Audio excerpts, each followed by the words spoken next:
Dun, dun, dun, dun, dun. Hello, everybody. I got that one old song, Teenage Wasteland. Teenage Wasteland. I forgot who made it, but I have that song playing in the background of my mind. It's a great Monday night. It's almost Thanksgiving, and thank you to all 13 of you, which now just suddenly dropped to 7. Maybe people were getting mirrored somehow. I don't know, but thanks to you all for being here and joining us here in Daddy Kozman's Speculative Evolution Kitchen. Once again, we will be doing stuff, drawing stuff. I got the drawing set up right here. I got the talking set up right here. I had a shaving accident where I usually take a razor to my unibrow and I just gouged a bit out of it, and now it just doesn't go away. I keep picking at it, and it hits the metal in my glasses. It just doesn't stop. So yeah, throughout the stream, we will also be bloodletting live, as you can see right here. All right. I heard a man singing from my computer and ran as far as I could, says Dajyar. Person says hello. Hello, person. Hello, peoples. All right. Franchi says something with blue icons. Wow. Weedlord says, being a war refugee for more than a month and not knowing when I will return home, recovering from a hand surgery because of a dishwasher accident. Wow. I'm really sorry you are going through this experience, and it's a tough world out there.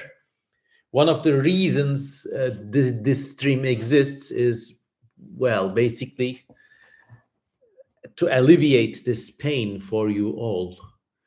So, all right, welcome everybody. I'll let everyone get settled in. Just get your places. I'll make some tea. By the way, take the trash out, turn the lights on, and we will start with the questions and stuff, and hope we will have a nice night.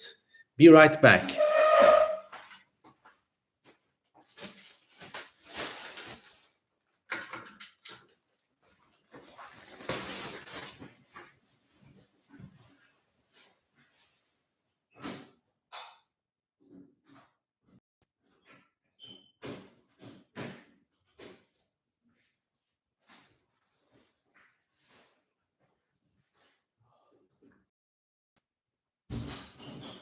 Teenage Wasteland.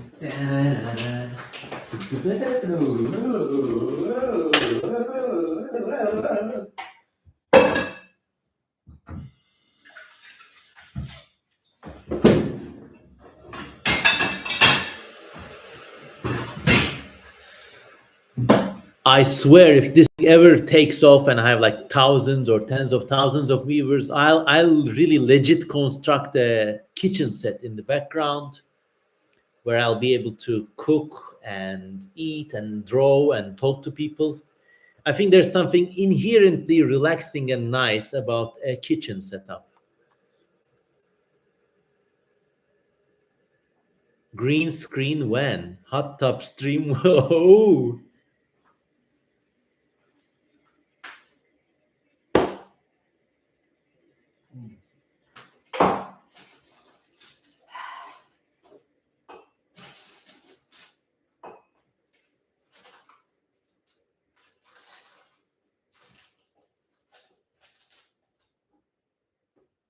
Right.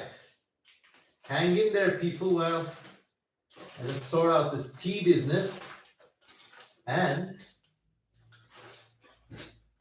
god damn. No, I don't want rose hip.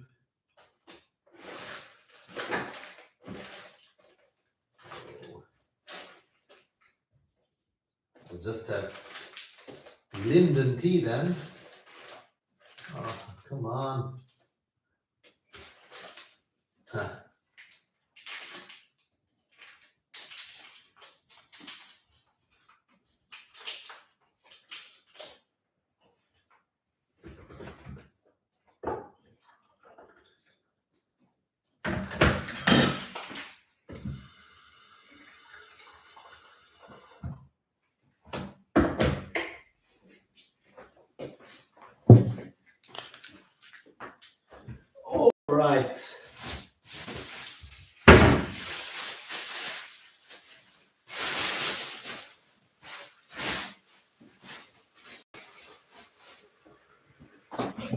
All right, everybody.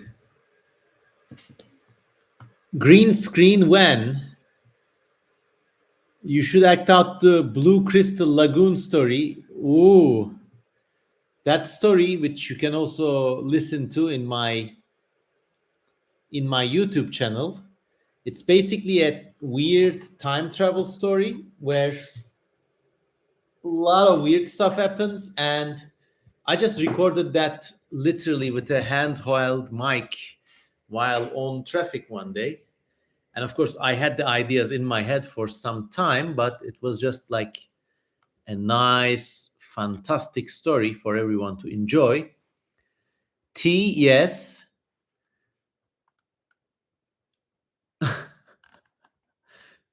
So yeah, it's basically like being transported back in time with a scientist baddie, and things happen. There's also a supernatural baddie. Milady Cass says, "Hello, gonna be AFK for a bit. Hi, absent fish, who recommends I should do a cooking show, but only in abandoned and wild places. I actually have a like very very hard urban expedition video coming online really soon, and you're gonna love it. And some of you are gonna be scared of it. But if you're scared of urbexing, I don't want nothing to do with that. Do you know what Frutiger Aero is, says the Junior? Yes, it's very popular aesthetic among Zoomers and young friends these days. Basically, it's a kind of aesthetic that's like Windows XP, all these like bright colors, green grass, blue skies and stuff. It was also an aesthetic that was already kind of old and boring to me, because I was like going on to my 20s when that thing was like legit. And I guess you could say there's a sort of charming aspect to it, but to me, the whole Frutiger Aero thing is like just corporate non-entity. I mean, it feels the same way as these like corporate minimalistic aesthetic. But yeah, it's a nice kind of aesthetic, I guess. I mean, it is kind of nostalgic having all those devices that don't have computers built into them, and all the time everything. All right, 21 people watching. Hello everybody. Caden Slinker says, never heard the Blue Crystal Lagoon story. Where can I find it?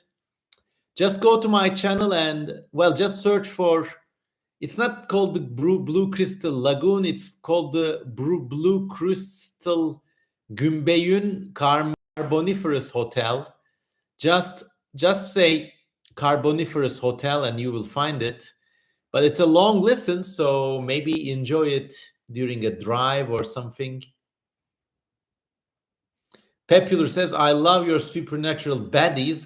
Give us more. Okay. Well, I got a whole selection of stories with all sorts of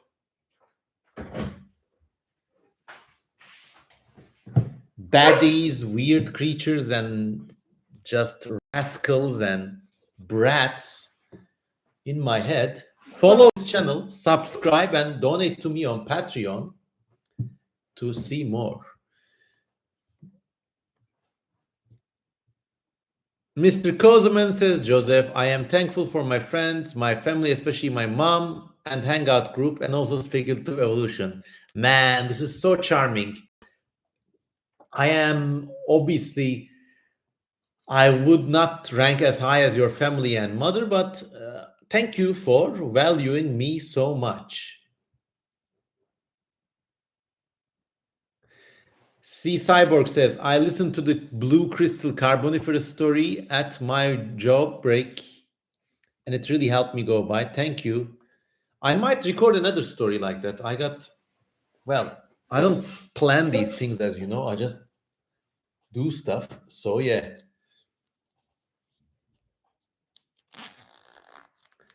The Junior says, I like maximalism more than minimalism. Have you seen Scavenger's Reign? I think this question was asked last time and I still haven't seen it. It looks like a kind of nice Netflix series. with sorts of aesthetics that recall those of Mobius. It's almost Thanksgiving next week. I don't know if I'll be able to record a talk on Thanksgiving itself, so I'm just doing it today. I have plans to travel to another city, but let's see how that will work out. Oh, sorry, there's like a precursor to Scavengers Reign called Scavengers. Well, I haven't seen it either. I didn't know you celebrate Thanksgiving in Turkey, says Joseph. And there's obviously a pun to be made here. Actually, we don't celebrate Thanksgiving in Turkey, but since this channel is a weird channel with like 70% of its viewers and fans from the United States, I'm just keeping tabs on what's going on over there. But strangely enough, in Turkey, there is this weird hybrid of Western and even American holidays integrated into popular culture. So on New Year's, people decorate a Christmas tree for some reason and also have turkey like in Thanksgiving. So the Thanksgiving turkeys people have during New Year's. Oreosaurus says, America! Highlighting the unsurpassed multi spectrum cultural dominance the United States has in this day and age. Cupcake Wolf says, Turkey in Turkey. Well, in order to avoid these bad jokes, our government has seen fit to officially rename the country Türkiye, which is the name we use in Turkish. But now everybody is supposed to call it Türkiye in all international settings. I guess that's somehow in cool. I don't know. Now, questions are already coming in. Did you finish the fictional Kingdom Borders map? No. Are you referring to the kingdoms I handed out to people in one of my latest streams? No, but if anybody wants to do that map, please feel welcome. All right. America in a nutshell, says Oreosaurus. Walmart, Eagles, guns, oil. Well, I don't know. I mean, that's the kind of like funny way to make fun of it, but I mean, I wouldn't mind living there. And there are a lot of good things about the United States, as well a lot of horrible and unfair things, and a great many awful things it is doing to the rest of the world. But I mean, truth be told, as I heard on one other YouTube channel, so they talked to this like Russian guy who has moved to the States and he's having an easy time there. And somebody asks him like, this America is so unfair and stuff like that. No. I mean, it's okay to be poor in America, because he knows he's from Russia. In many other countries, you just have to find a place in this horrible nepotistic ladder. And if you can't, in the most extreme cases, you may even die or not have a standard of life worth living. What are we cooking today, says Mikin. We are cooking linden tea. 22 people in the house. Let's do a roll call then. Where are you from? We've been talking about America and Thanksgiving. If you're in the States, specify your state and we can get cracking. Oh. Dajunyar is from Sweden again. Franchi is a Romanian in Australia. Mikin is from Slovakia, represent. Milady Kass is from Pennsylvania. My brother is taking me to the anime club he's in. What are you going to watch? Are you going to watch that new Miyazaki Studio Ghibli anime, The Boy and the Heron? Popular says, I'm in Mexico today. Nice. So are you one of the Mexicans who can reside in the United States, or are you one of the Americans who kind of commute down to Mexico for easy costs of living? Oreosaurus is from Australia. Cupcake Wolf is from Oklahoma. C Cyborg is from Mamaroneck, New York. Hello, upstate New York. I love it up there. Popular says they're dual citizenship. Man, just know how lucky you are. Thomas Shrimple is from Dallas, USA. Nice. Texas, land of big roads and big cars. Hooli B, a name I don't remember seeing commenting here, so I think you're like new in this world. In this world, from Washington State, city of Seattle. Which part? It's a lovely place. That whole area. I once like drove from all the way from Seattle all the way down to San Francisco, and I think Ocean Beach was it? Yeah, there was an amazing town called Ocean Shores, just below of well below of Seattle really. Was it Ocean Beach or Ocean Shores? I think it was Ocean Shores. Yeah, it was a beautiful town. I loved it there. It was like kind of dilapidated, but beautiful city. Man. Absent fish is from Essex, close to the Covey Island with their ridiculous monster. Covey Island or Canvey Island? See, Cyborg says, I find it funny how you say Mamaroneck more fluently than many people from surrounding towns. Now, if it's upstate New York, the accent would probably be something like Mamaroneck or something, but no, not me.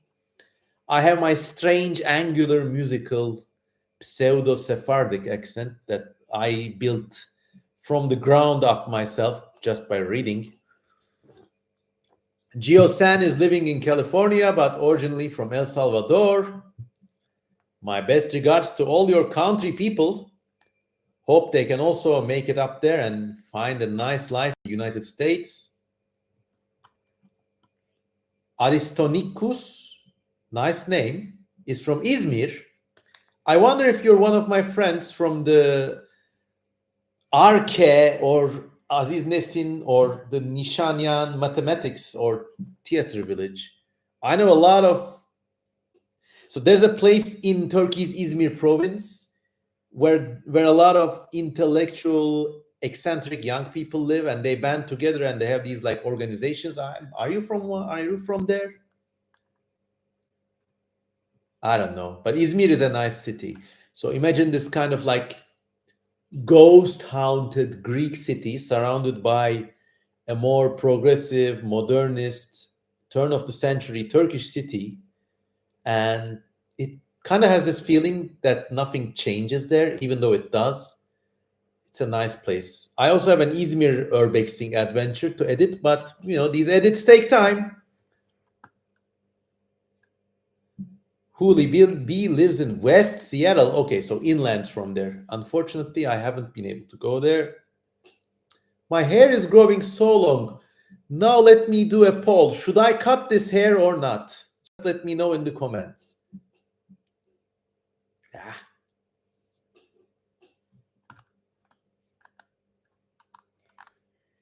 Yes. Hooli B corrects me. It is Ocean Shores.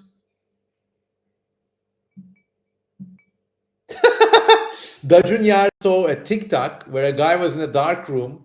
He pointed a flashlight towards the All Yesterday's book, and he was saying, I get it, over and over.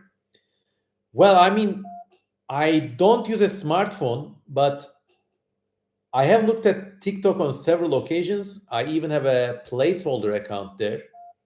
But it really is like the world's biggest collection of just reprobates and perverts. And I mean, it's like that freak exploitation movies of the 1930s, but with real people.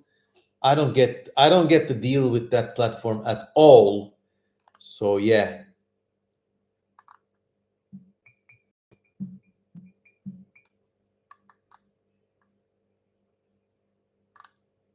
All right. Yeah, Canvey Island is the place where the monster is from. And if you don't know, the Canvey Island monster is this like man with hands like this. It's something like a head with hands that came out of the water and died. But turns out it's just a giant lanternfish, one of those angler fish. I think maybe even the species might be determined. There's something called a football anglerfish, which is one of the largest kinds, and it's just that. I'm not joking. I can't take this madness. I think you are referring to the TikTok madness. Well, if there's some guy like that, going nuts over all tomorrows, I think they're just making fun. But I mean, America is a land of opportunities and land of infinite possibilities, and it's likely that it's like a badge of honor that you have at least one insane fan. If you have one insane fan willing to shoot you, now you get like to the silver level, you know, like John Lennon.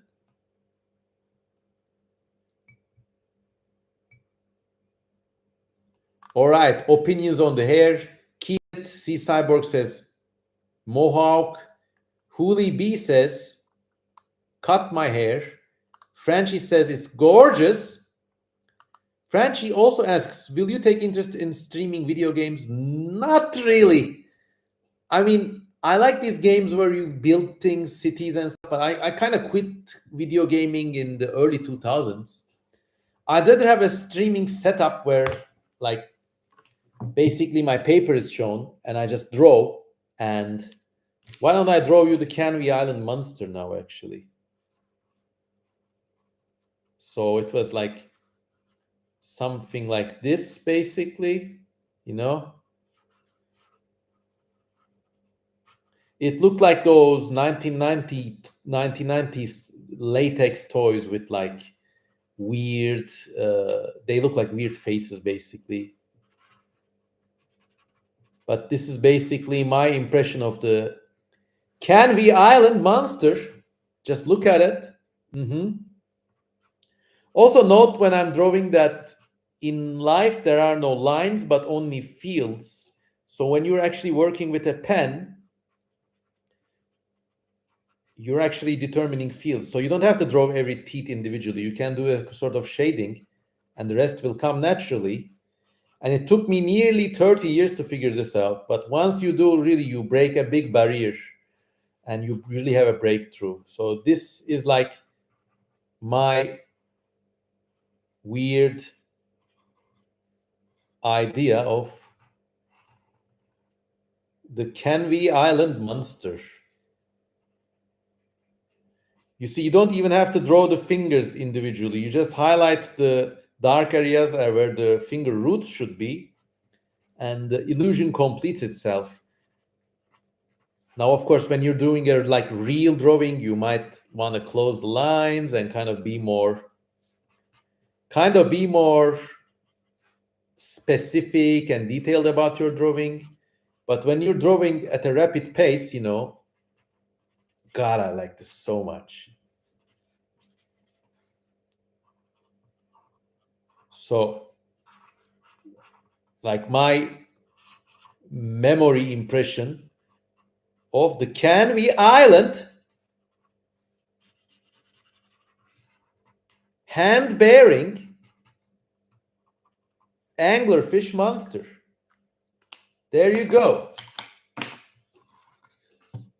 Here you go, everybody. One of the first drawings so far of this stream. So I'd rather have this kind of setup than a gaming setup. Maybe if this really takes off, something more professional with like a camera always filming my face, and then like a big screen where the focus is on the paper. But it's really nice. I really love. I am going to flex. I really love picking up like the most boring pen and just like as if I'm like a practiced gun range instructor, pick up an M4 and go when it's like, well, with a pen. It's just so fun. So fun. Anyways, more comments when I was doing the Canvey Island monster drawing. And always, remember, we always date our drawings and shit, So we say, Canvey Island monster 20th of November 2023. And just even if you draw like, I mean, even if you like draw on a toilet paper, you must sign it, you must write your name, you must date it. This convinces you that you are doing something worth doing, and it's just your value and esteem as an artist. All right. Wow, lot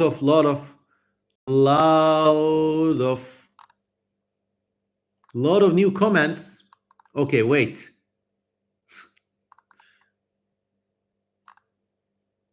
Where were we?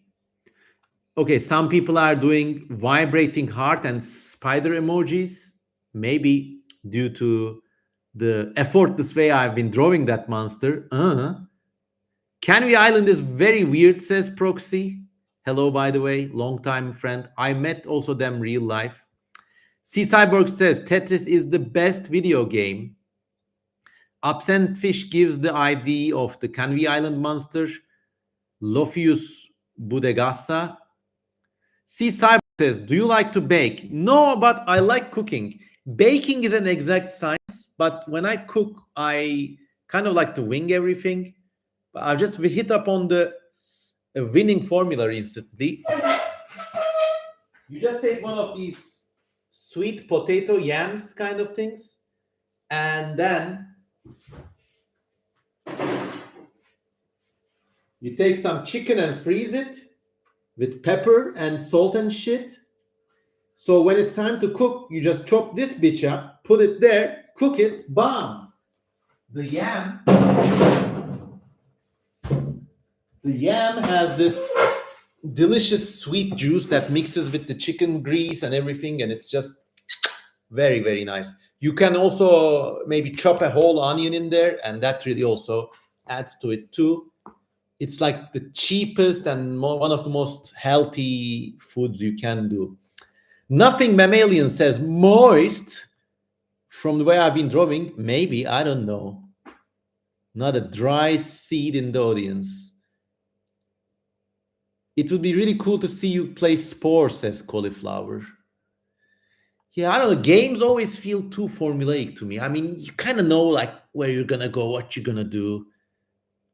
I could make creatures in Spore, but maybe. I don't know. Oreosaurus says, what's your favorite type of air? Air in motion. I always like the room ventilated, even in the dead of winter, but I don't like cold necessarily.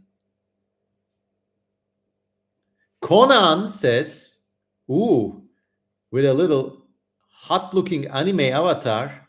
Oh my god, I'm bamboozled. He's so wowza, says. Okay. Hi.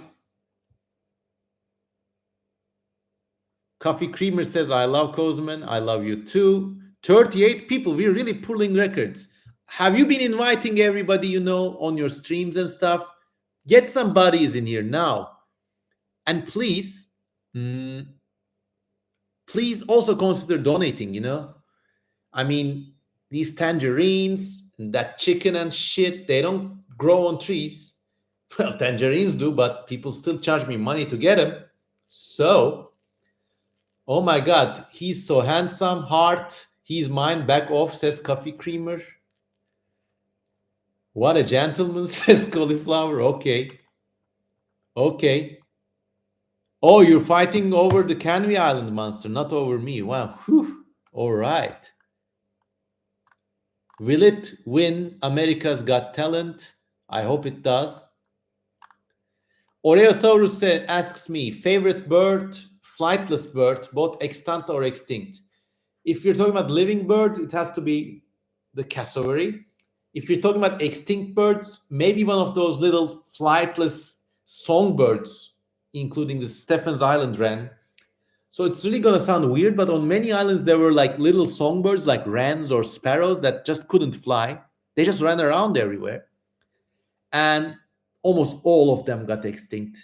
But it's a kind of animal we no longer have today, like a running songbird. I would love to see them. So yeah. Some people have plans to visit Canvey Island. Well, I'll tell you what, if any of you goes there and if you got graffiti equipment with you, do some graffiti about me, maybe say like drop tag the CM Cosman name somewhere, and I will feature it on my socials. Twisted Sister has entered the chat, says somebody. Da Junior says, what program do you use to write? My brother, oh, in Christ, I use the oldest program. I just write on pieces of paper. I think I've told this before. And then I just copy my notes to either Notepad if I'm using a PC, or like text edit if I'm using a Mac. I don't really fucking care. If I'm making a book, then I put together everything in Word. So yeah.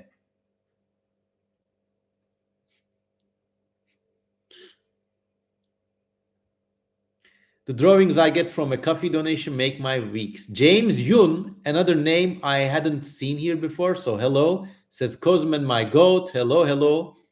Raf Master 23, another name I hadn't seen before, says, well, hello again. Coffee Creamer, another one of these inappropriate requests. Can you force feed me tons of hamburger? I'm sorry, feeding is not my king.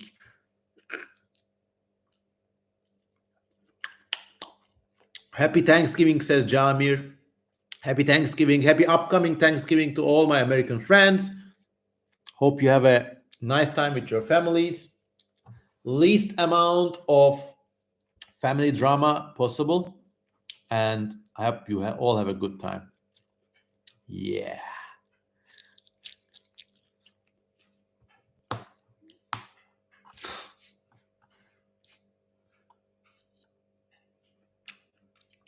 Nice question from Geosan. Okay, we've been hints at a preordained universal blueprint, perhaps a more spiritual order in the world.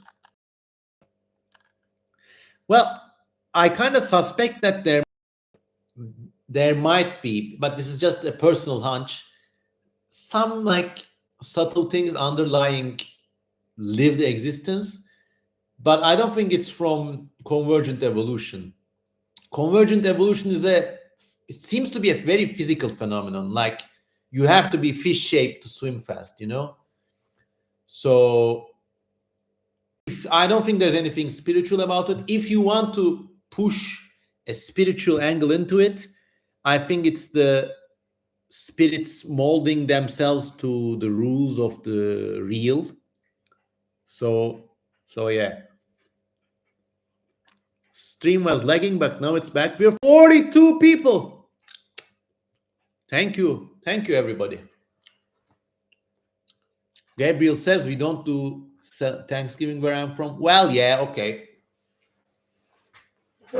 Next time I'll call it the US imperialism, cultural imperialism stream. Your new record. Yes, we are breaking a new record. If we hit 100, I take my top off, and that's a Cosman promise.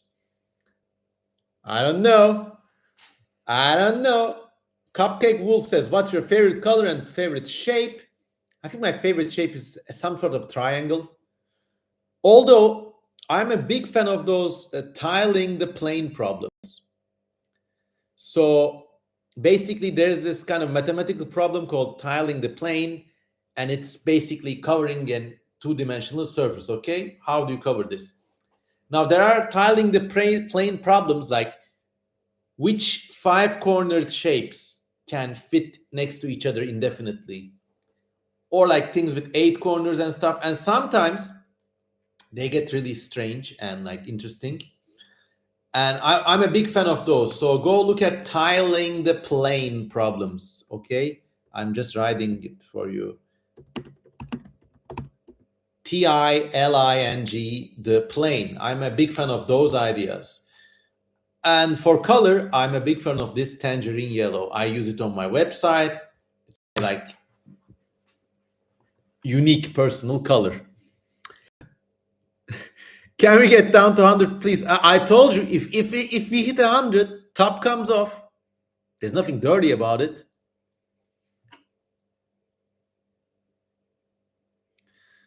So yeah. Anıl Turan 1 says, dude, we are on Tele1. Did you see us? Who are you? I did not see you on Tele1. Coffee Creamer says, do you have a PO box you can send stuff to? Well, I do have an address listed, and it's one of the places I work for my day job. And well, if you look enough, you can find it. Unfortunately, we've been having some delivery problems to that address due to some mishaps with the local post office.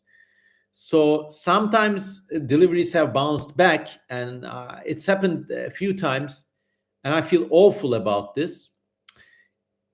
If you still want to send me stuff, I am trying to arrange a PO box. I will let everybody know when it's done. Dajunyar says, if we hit 200, well, not what you think it is gonna happen, but Pepular says, do you have a favorite architectural style? I mean, I'm a big fan of almost any architectural style. Kind of feels cozy and nice if enough time has passed over, you know. I'm a big fan of Bauhaus and Art Deco, and sometimes of Art Nouveau too. And of course, like these 1950s brutalism and Le Corbusier type stuff, I like those too. There's a coziness to those concrete apartments, you know. At least you have got like rooms and stuff. But I think if I want to give a precise answer, it would have to be a lack of architecture. You see, the best structures ever, I will show you.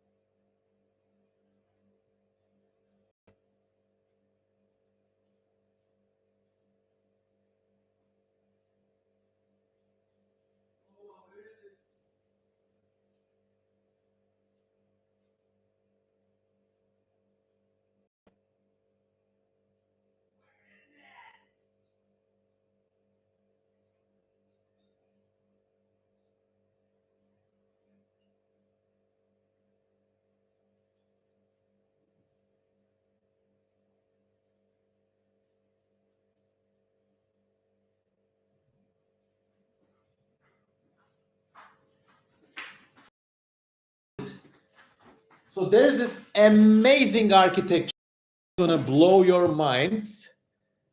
It's called Architecture Without Architects by Bernard Rudowski. It's an out of book. It's one of the many rare and amazing books I keep in my personal reference library.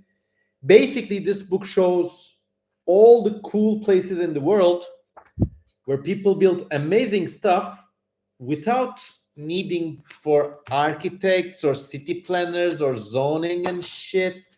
So it's got places like this. Well, these are, I think, pigeon towers near Isfahan in Iran. So pigeons live here and they poop in the bottom, and people use it to harvest fertilizer or nitrogen if they want to make gunpowder. Another pigeon tower is, you can just see it here. So a lot of amazing stuff. Like this is a Greek monastery on Mount Athos near northern Greece. And just look how people figure things out without the need for comprehensive planning. These buildings, of course, are always dictated by necessity. They have like a limited selection of raw materials, so they have to be creative and resilient. And I think this sort of architecture, unplanned architecture without architects, is the best sort of architecture. For example, in a part of Sudan, there are these Dogon cliffside villages where entire villages shelter in the shade of cliffs, and they're just amazing. I mean, of course, living in these places must be harder than living in an apartment like this. But if you're talking about architectural style, I still think these places have so much that they can teach us. This is just an amazing book. So, okay, in Western Pakistan, people build these wind towers, which kind of harvest the incoming wind and kind of air condition the houses. What a nice and elegant solution. So yeah, a lot of stuff like this, you know. That's my favorite sort of architecture. It's easy to say like, I'm in like Art Deco and stuff. It's cool. I would love to live in an Art Deco house, but I think when people build things together, it's the best form of architecture. Okay, wait. 31 people. Some more comments. I disappeared, so people are watching my kitchen. Would artificial life have a soul? And if they're conscious, would they experience an existential crisis? Nice question. So, existential crisis, I think it's like a kind of, well, you have existential crisis if you have a good life, you know, if your basic needs are met. If they're not, you don't have time to deal with shit like that. So it's kind of like it is a real thing, but it's not something most of the life has ever experienced. As for artificial life, are we talking about digital entities, computer generated stuff, or are we talking about these like artificial organisms that are a bit like replicants of the Blade Runner universe? I don't know. I mean, can people ever build artificial life that are on the same levels? I think we still have a lot. We still have a lot we don't understand about how minds work, how life works. And yes, there are lots of things in the behavior of living creatures that can be summed up in algorithms, but the core of existence itself is still like a dark mystery box. If you talk about artificial intelligence as it exists today, it's never going to happen. It's even with all the hype surrounding this Sam Altman pervert and his company and shit these days. It is a thing, but it's a thing to make like complex but predetermined decisions very fast, and it works great in that respect. It's a world-changing technology, but it's not intelligence in this respect, you know. Still hasn't gotten there.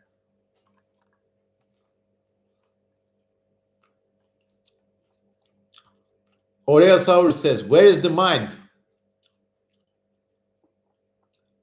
Ostensibly here. When you're hurt, you feel it here. The ancient Greeks used to think the soul lives here and the brain is just a ventilation organ. I dare to go on a mystical venture, and maybe all of our bodies contain the mind, and that mind may even be contiguous with the generations before us too. So everywhere, nowhere. But yeah, ostensibly the answer is in the head. Like you get frontal lobe damage, and yeah, you see where at least some parts of the minds are. Do you think you can beat Darian Quilroy in a rap battle? Says Axe Jack Films. I don't know who Darian Quilroy is. I'm not a good rapper. I'm good with coming with snappy comebacks, but I don't think I can make it rhyme that well. But Pirate says it's a party, yes. Coffee Creamer says, have you ever been a kid and strayed? I have been a kid, contrary to what some people have. Now, I have never strayed though. There's been a few times where, like, I mean, look, I know some people have had like really terrible dramas and like really awful stuff in that life. Compared to that, I have been a lucky person. There have been a few times where I felt that I was treated really unfairly. And I wouldn't call it straying, but I just disappeared for the most of the day and like switched off my phone. And when I returned, the crisis was resolved. They never bothered me again, at least for a while.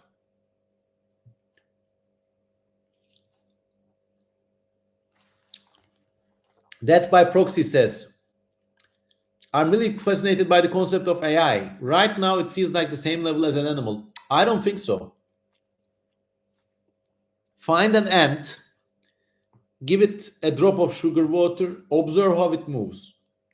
Yes, its behavior will be predictable, but you look at life living and you see there's something more there. You see it, you feel it, even with the smallest, most insignificant insect or a pet, you see it. Now, AI technology makes some decisions very fast. That's a cool thing. But it still doesn't come with the initiative. Enjoyer of everything says, holy crap, it's the all tomorrow's guy. It's me. Yes.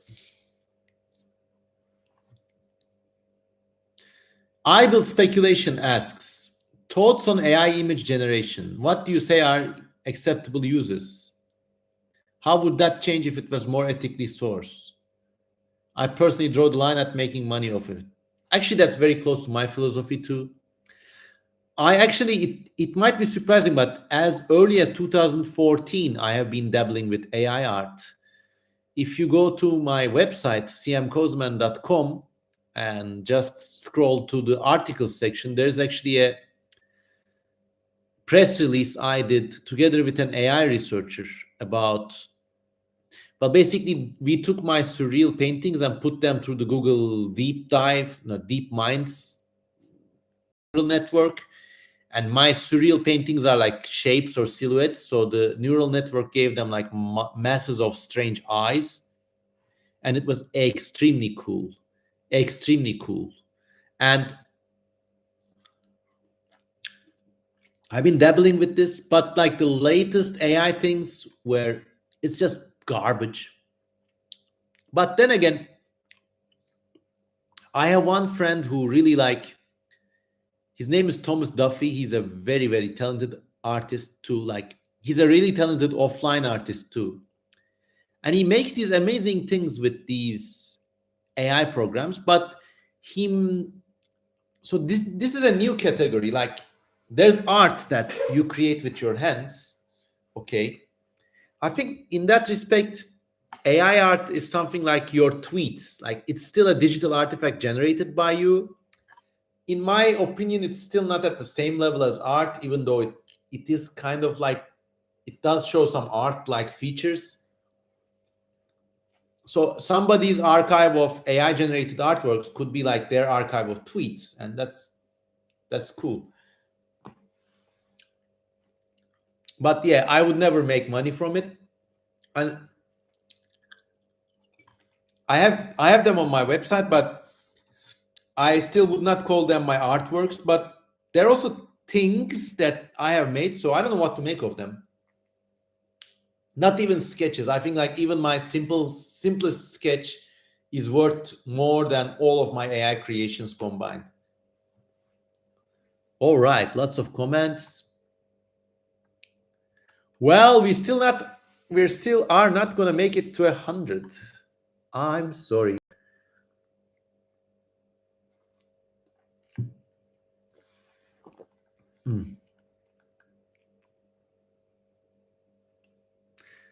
Cadence Linker says, I'd like to see a speculative descendants of crocodilians that had CV. What does CV mean? Curriculum vitae. They went to Crocodile University and graduated with magna cum laude. I don't know. Dajuniar says, what's your deal with Wakumors? Nah, I just really like this artwork made by this one artist, Mossa Cannibalis. He's a very historically literate Korean artist specializing in a bit of etchy stuff, but I like his sensibility and his knowledge of anatomy is just poof, amazing. In fact, he did a Snayad fan art recently. And actually,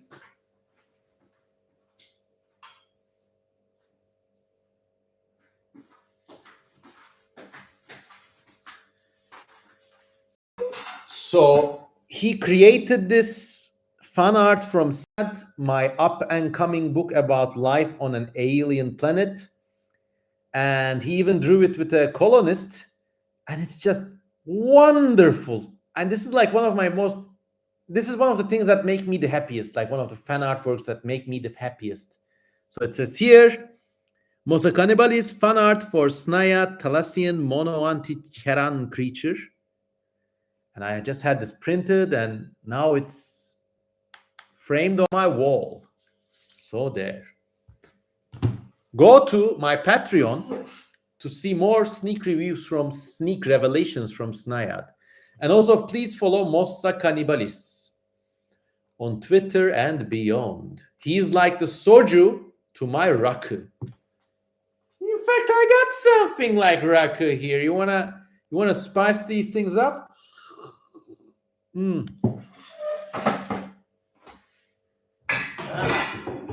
About fucking time I broke this shit out. The aniseed-based Hasan Erbilen Zavinia drink, all the way from Turkish North Cyprus. Of course, I'm not gonna get silly drunk on set, but help me a little tipple. Ew, just a little, just enough to make my blood warm up. Yes. Oh.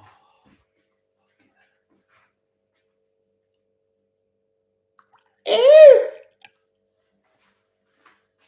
Oh. Oh, no.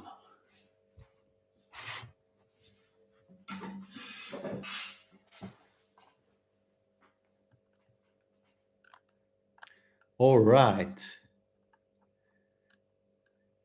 Ax Jack Film says, I have a species intelligence related question, but it's going to be really long. Well, ask it, 47 people. Oh my God. 3 more people in the house, and we'll be halfway through. Cheers, by the way. How do you say cheers in your country? How do you say cheers in your country? How do you say cheers in your language? Let's see him. Wow, look at this goddamn optical effect. Oh! This stream is really popping tonight, huh? Okay, tell me how you say cheers in your country. Here we say şerefe.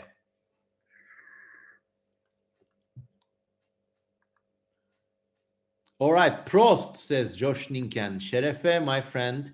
Skarl, says Dajunyas. Şerefe, my friend. Rafmaster says cheers. Mikin says nazdravye. Cheers. Oreo Sor says come on. Salute, says Coffee Creamer. Cheers, says Verutus. Nazdrovye, says Varby. Benny says Prost. Your daddy says yo.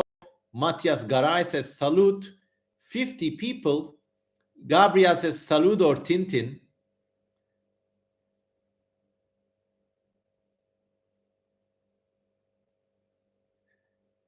Time to pour a little drink. Frenchy says Norok. Absent Fish says Nazdrovya Tovarish. Well, Tovarish means comrade, so Nazdrovya Tovarish Absent Fish. Cheers, you all. Salute. It's boring when you're from England. Nazdravya, cheers. In Poland, we say Nazdrovye. Dajunyar says Skal Aliopa. Cheers, everybody. If you're in the mood and if you have the means, also enjoy a safe drink wherever you're from. In moderation. Life is good. Oh. Caden Slinker says Sailor Moon has look, this comment about anime girls and Snayat, or Sailor Moon and Snayat, has been coming in for a while. It's not really my favorite like association. I mean, look, I like images of beautiful women as anybody. But there's something about that Sailor Moon, especially. Come on.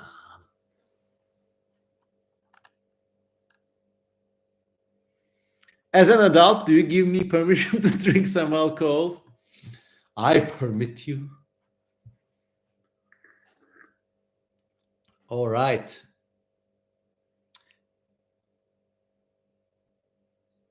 Both Death by Proxy and Amanda have voiced comments about being kind to AI. I agree. I mean, when I'm working with ChatGPT, I say thank you sometimes. I think it's just being nice overall. As I told in many podcasts and live streams, I'm not really happy with killing digital entities for fun because it's kind of sadistic, especially like killing Sims and everything. I mean, those things struggle around, you know. I don't know.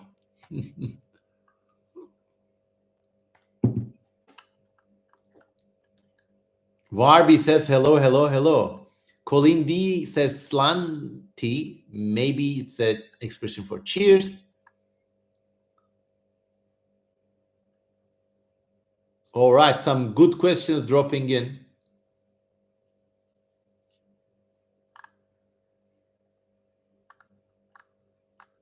Eat sour oranges. I have pet crabs, says Alex Jack Films, that are known to be very racist against crabs of the same genus but different species. Well, I mean, the name itself is racism. Huh? So, like many animals, I think maybe even, I mean, many animals are like, in human terms, they're racist to the max. They don't like cause specifics from different territories, even.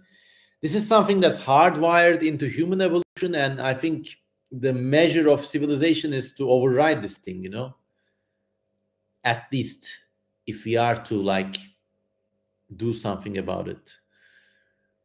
The new Snayad logo does look very anime influenced, and in idle speculation. Does it? I don't know.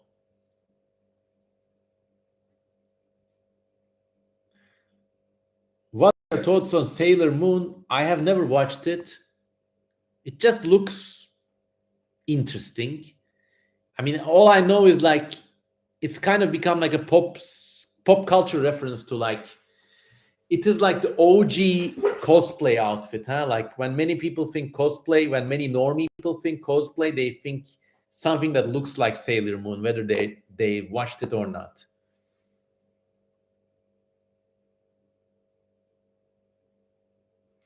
Mr. Cosman says, Gabriel, a big fan of your movie pitching videos. Do you want to make more of that? All right, we can make more of them right now. Like everybody, what sort of movie in an ideal world would you like to see me direct or redirect? Just mention them in the comments and we can do a sort of movie pitch right there.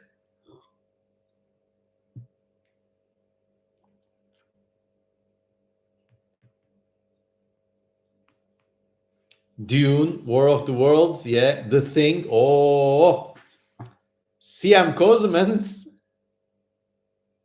Transformers,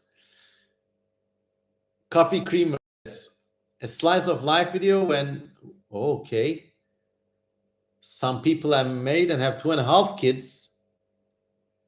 Ugh, why the half? John Carpenter's The Thing, okay.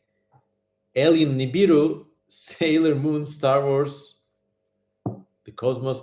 Okay, out of these, I will choose, two people mentioned it, so I will choose The Thing and how I would get around to doing it. To begin with, it's very difficult to hold a candle to Joe Carpenter. So he's already one of my idols, one of the great directors. The music, the setting, the pacing, the filmography, they're just wonderful.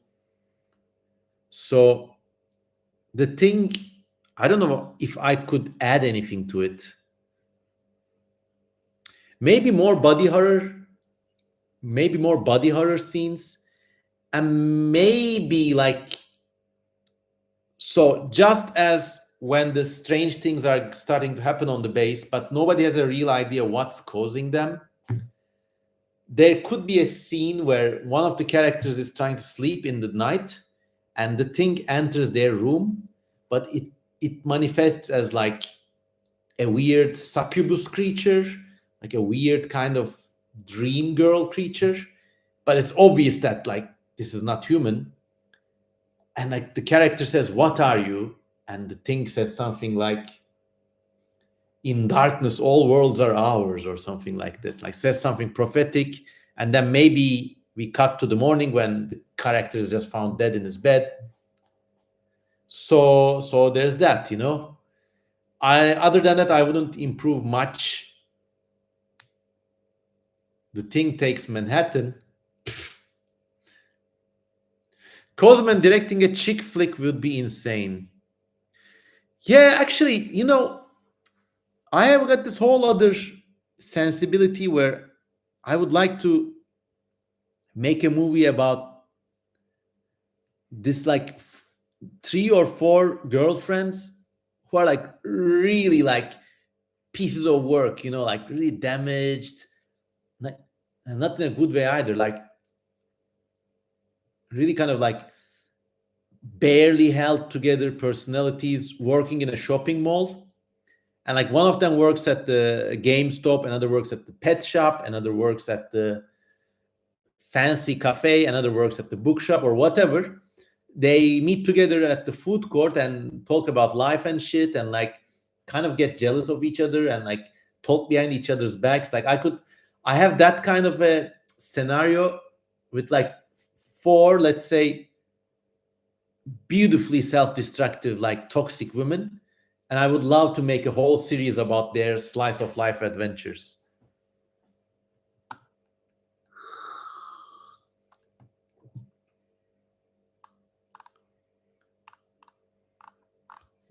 All right, coffee creamer. Okay, look, pal or gal, whoever you are, like I'm officially like, tone it down. It's an honor to be liked. It's very flattering, the things you are saying, but you know, yeah.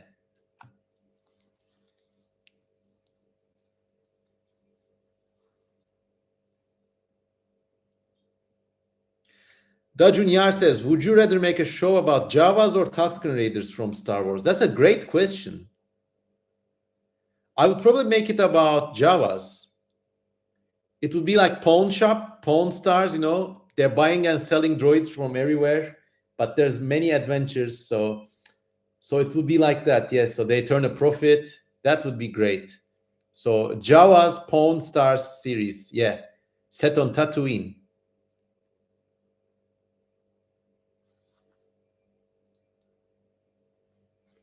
Oreosaurus says, "What if you have a cabinet where whatever you put in it, it comes to life?" You're obviously talking about what was that movie? Wait,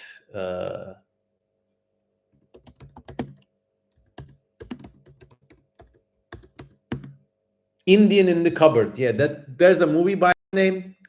There's also a children's book by that name. Basically, there's a magic cupboard, and this kid named Omri puts a little Indian figure in the cupboard, and then the Indian comes to life, and it's basically like Toy Story, but with a magic cupboard. I don't know. That's really creepy. What are the parameters of that thing? I mean, if I make a drawing, does that come to life? If or do only toys come to life? I don't know. That whole Toy Story kind of thing, there's something uncanny about it, which I can't really relate to.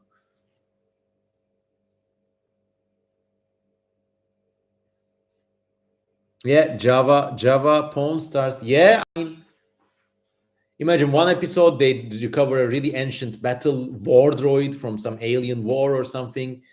In another episode, it's just more humdrum. They just confuse two people's R2 units, and one of them shows an embarrassing hologram. It's like getting somebody else's phone by mistake and finding their dirty pictures on it. So, yeah.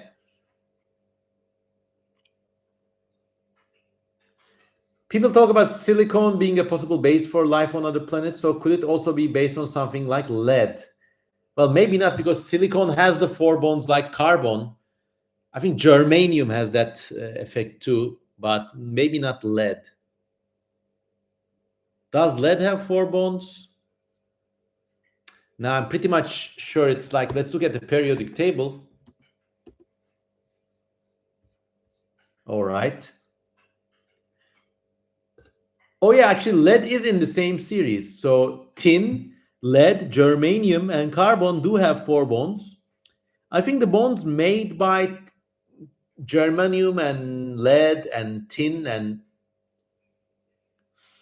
flerovium, erbium, and fermium, like all these like rare earth metals, unknown properties, lanthanides and stuff, I think they're less stable. So I don't know. And also probably those elements are like less abundant.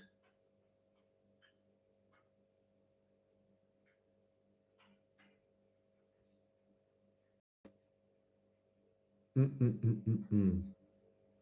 I mean, if you have enough lead, you could maybe have a lead-based life form, but I don't know.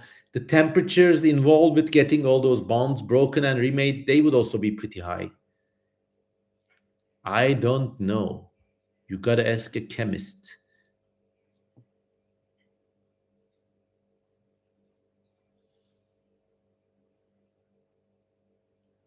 With the 60th anniversary coming up, any thoughts on Doctor Who? I regret to inform you that I have never watched Doctor Who in detail. I know it's like a classic British series, and there are many concepts explored in it that are kind of like universal and demanding of respect. So yeah, I need to catch up on my Doctor Who. What can I say? Let's check some messages.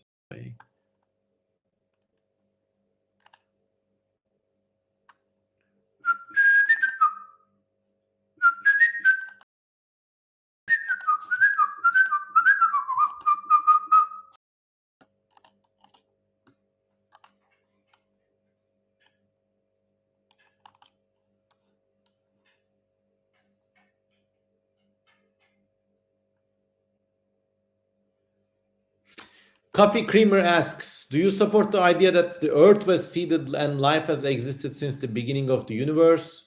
Because it's really weird how literally right after the Earth cools, life immediately appears. Does it? I'm not really sure that's the case. Even if we think that life is seeded from somewhere else, it still kicks the bucket down the line, so to speak. Like, where did that life start? Has it always been spreading around the universe?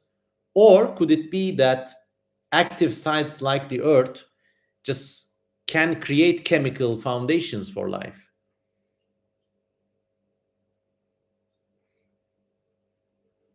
Opinion on the Big Bang Theory. Both the show and scientific notion. Okay. Scientific notion, I don't know. The kind of theorizing that goes on at that level is so esoteric. I have no idea. It's a kind of conception that, by its nature, is kind of incomprehensible. I mean, the kind of mathematics and theoretical physics involved with the Big Bang, I mean, do suggest that time probably has a beginning somewhere, but maybe the universe has always existed. And there's no need for the crunch and bang cycle. It's just always is and always has been. There could be different emanations of time, like waves of color dropped into a pond. It would not mean that the universe itself collapses. Maybe the universe always has been, but time itself has different emanations, different versions. Time 1.0, time 2.0. As for the show, I'm sorry if any of you like the show. I'm very sorry for what I'm about to say. Fuck that show. Fuck Sheldon Cooper. It's the most disgusting, bastardly. It's almost like acquiescent self bullying by people of intelligence. If anybody's idea of an intelligent person is Sheldon Cooper and that sort of whole like fact prattling, socially insensitive character that almost never really exists in life, if anybody has that idea about smart people or eccentric people, fuck them too. It's like so basic, it makes me want to hurl.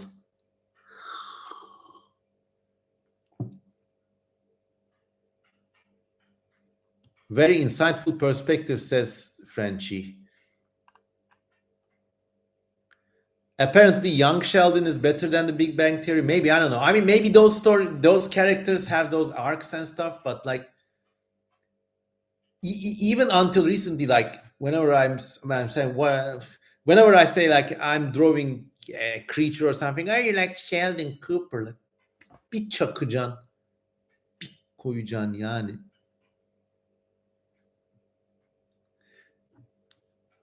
Josh Shinken. How do you feel about cat boys? Let me Google that. Oh, look, I could give you an ironic and funny answer,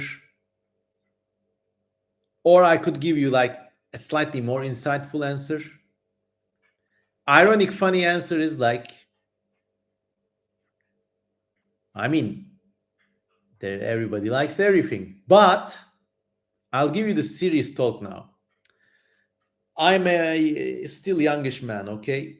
As they're growing up, men go through this phase in which they are sexually active, but still their hormonal manifestation as like a man with a deep voice or like the usual masculine characteristics, it's still not there. So you got the urges and desires and the sexuality of a grown man, even more, maybe you're hypersexual even, but physically you are more effete, let's say. Now this happens to a lot of guys growing up. It happened to me too. I never took that as a desire to be feminine or a desire to be penetrated. I always wanted to be the penetrating party. Like this is like at the psychological like evangelion core of your soul. This is what the whole thing boils down to. For most men, I will grant you, there would probably be people who are born with a different sexual identity. Okay, I'm not like making generalizations on any of those, but for most men, comes down to that. You like to penetrate, you like to be penetrated. And it's fine both ways. Some people like it both ways. But the whole catboy thing is many men go through this phase. In fact, many cultures, ancient Greeks, Ottomans, Romans, had a kind of like social position for this kind of a boy who was like desirable from an older man's perspective, not like a woman, perhaps even more than a woman. And these traits still continue in some Islamic cultures to the present day, despite all their pretensions to the contrary. So this is a phase in a man's life. It can manifest as a cat boy. It can manifest as something else. It can be just a quick phase. It can be something you're proud about later or embarrassed about later. And people are multiple things across their growth cycles. And just know that. So after that, you can be a cat boy, cat girl, bird man, what the fuck ever you want.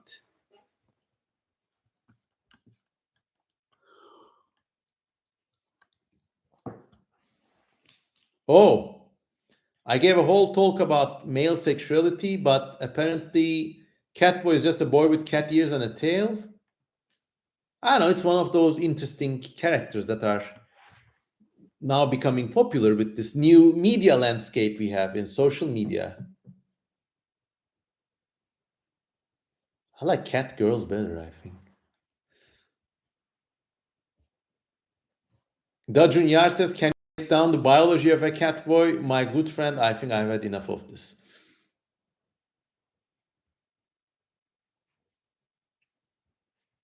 Insightful answer now. Do you know the Kerbal Space Program? Yes, it's this amazing physics simulator. They've modded it so hard, people almost use it like to make aerodynamic simulations of aircraft and shit. I really like it. I like how the Kerbals are like sitting in the corner, the three of them during the mission thing. I like it.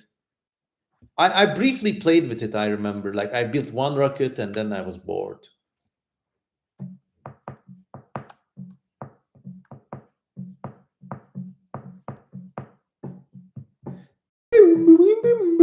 What's your favorite speculative evolution project?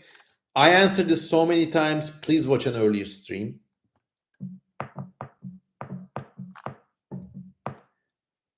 What is an animal that you would like to eat? Says Oreosaurus. Geoducks or goiducks, however they're called. They're these basically enormous mollusks that imagine like a clam with a siphon that's this big and it's deep fried, sliced. When driving through the West Coast, I did pass by one geoduck farm, but for some stupid reason, I didn't stop there to eat. And I still would love to taste that. Alas, I think it's one of the things I will never get around to doing.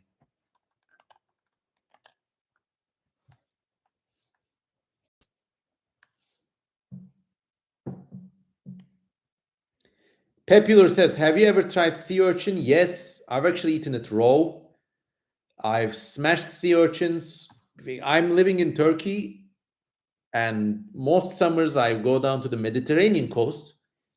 So there have been times where I've smashed limpets and sea urchins and ate whatever that comes out.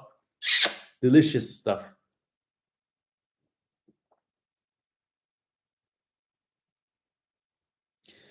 Warby says, Monsieur Cossermer, do you like the lovely, supreme, grand, majestic, and innocent orange, or the stupid, unfathomably ugly, and suspicious orange de la malle, sweet orange? Well, I'm a fan of sweet oranges. I don't like sour fruit in general. In fact, I'm gonna have some tangerines right now. While you feast your eyes on Mosa Cannibalis' amazing Snayad art. Oh shit. Okay. Yeah, I'll be right back. Just need to freshen up a little. Okay. Yeah, don't fall over, bitch. Huh. Good.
Tangerine. Oh, yes. I give you three objects. You guess which is which. It's a mind riddle. that not many people can solve. Huh? Which one was which? How did it start? 52 people. Oh shit. Hello to all 52 of you. 63. Unbelievable. What are we doing with these numbers? Unbelievable. Okay, this is more than I'm actually even taking a screenshot now. Wow, this is a fucking world record. Yeah. All right. Unbelievable. Okay, so 63 people, all of you all. Let me know where you're from and if this is your first time watching this stream. Let me know. If you're a neophyte, if you're a virgin, welcome to the CM Kozeman channel.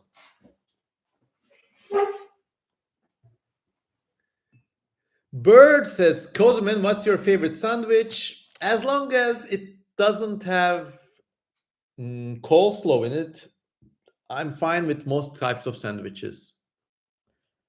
Samimi stream abi. That's why the numbers are high. Thank you, Angus Day. Let's go. Josh Inken says, I am German and it's my first time. Please be gentle. Well, I've never hazed anybody on any stream, so hello. Josh Non says, watching from Italy. Ciao, my friend. Gabriel is from Brazil. Can we get to 1 billion viewers?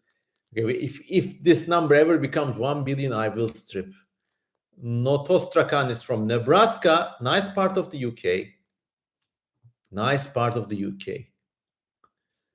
Death by Proxy is from London, but I know you. Bird is from DC right now, shitting on people's cars near the Lincoln Monument. Maybe even nesting on the Lincoln Monument itself. Chris says, big CK in the house. What up, player? Everything is fine.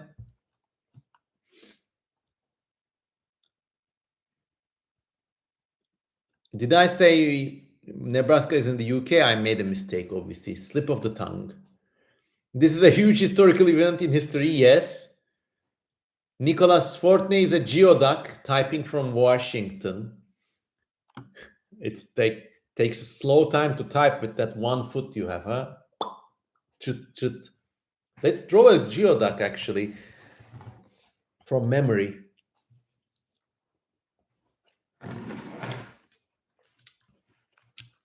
By the way, some people did make a CM Cosman Discord, and I can't use Discord for the life of me. So how are things down there? Can you let me know? All right, let's draw a geoduck. Yes. So the way I remember, it's like got some shell like an abalone or something, and then basically it's got this grotesque proboscis, like so. Don't laugh.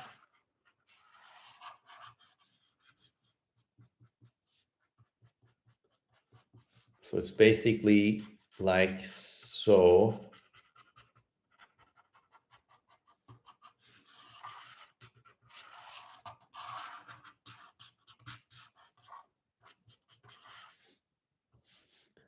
And it basically lives in the mud like this. Once again, something I always keep telling,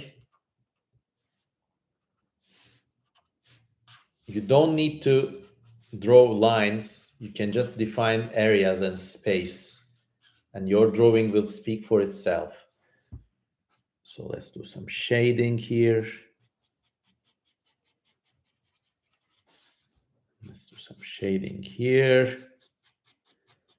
Yeah, this is just like me being a master gunnery sergeant and grabbing a carbine and going like and ping, ping, ping, ping, ping. Every target, every bullet hits the target. Okay, let's say. Geoduck, CM Kozaman, November 23. Okay. Here you go.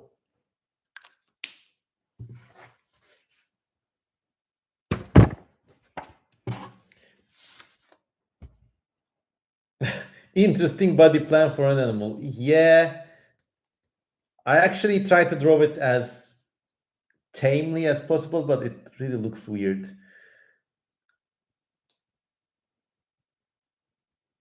What is shooting out of the tip? Nothing is shooting out. It's just a kind of artistic device showing that this thing is hollow and it's just like this. Somebody says draw a triops. Well, maybe for the next thing. Subscribe to me on patreon.com if you like this. Even $1 a month, you can see a world of unreleased content and cool stuff. Mm.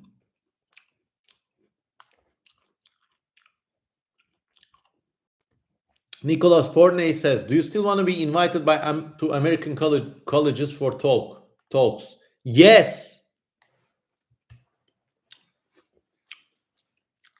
I do want it. Please, if you have the means, sponsor my visit there. You can sell tickets and get the ticket free, and I can be your speaker. I will not demand any money except for my travel expenses and my staying expenses and my food costs. But other than that, if you do it, I'll be happy to comply.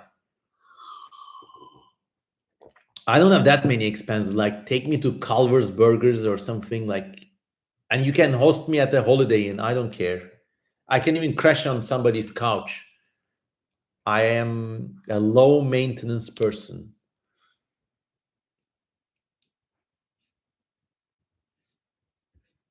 Oh, okay.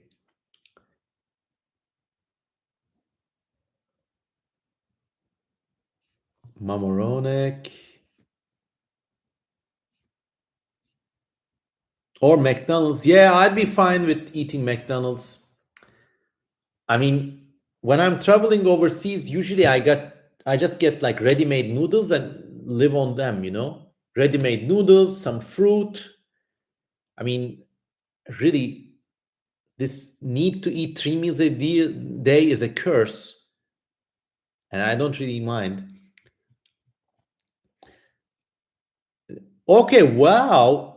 Nick Howard says, I was going to pitch it to the UCSD facility. Okay, pitch it. Apparently, the professor in the biology department is a fan of my videos.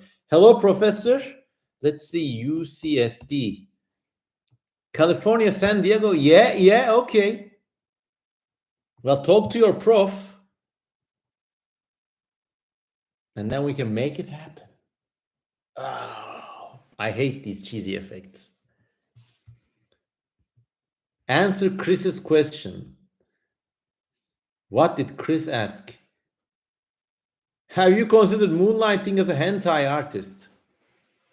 I have lots of erotic art. Should I show some? I mean, look, I like hentai as much as the next guy, but when it comes to erotic art, my approach is a bit like,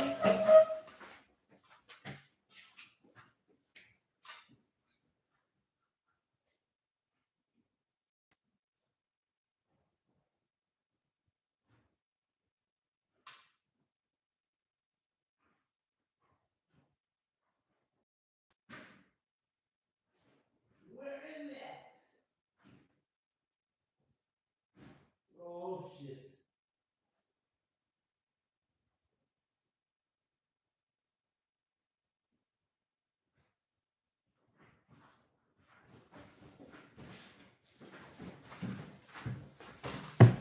Okay, all minors in the house turn away immediately when it comes to erotic art. And I'll try to be silly and I'll try to entertain you, but I'll also try to say something serious and meaningful. Chris says, crime scene incoming. Yeah, are you ready to do some crimes? Well, they look like this. I mean, you see what's going on here? It's like, hold still, you silly brat. Stop struggling. But this is a joke. Or they look like this. I know what they're doing. I would not like to be a hentai artist because it's just like, I mean, I like reading hentai and I enjoy it, but when it comes to art, it has to show something like from the spirit, and it needs to be colorful and bright, and like it also needs to be charming. But with lots of hentai or even erotic art in general, like you wouldn't believe what a purveyor of erotic art I am. But with a lot of those, the context is kind of like stale. It's just these interchangeable hot scenes, which are nice, but I mean, if I'm gonna do anything like that, it's gonna be like these bad boys. Peak body goals, not gonna lie. Subreddit about to freak.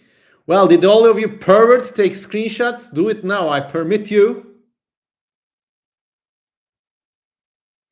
Well, actually, if you go to my website, there's like far more risque stuff. But once again, I don't like being like all in your face or like these stupid deviant art like shit with like everybody has a huge dick or whatever. It's just too boring.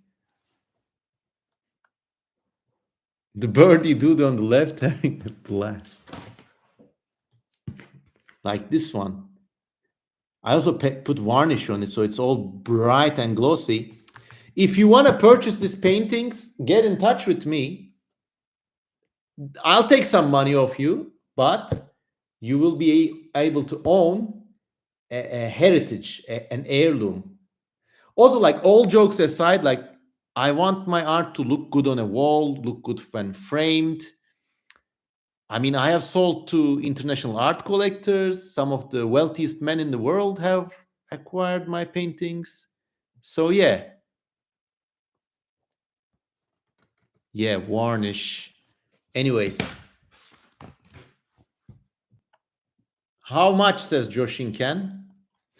For something like this, I will take $300 from you. This would be 250, and it scales up from there. If you know how much art costs, these are actually pretty cheap prices.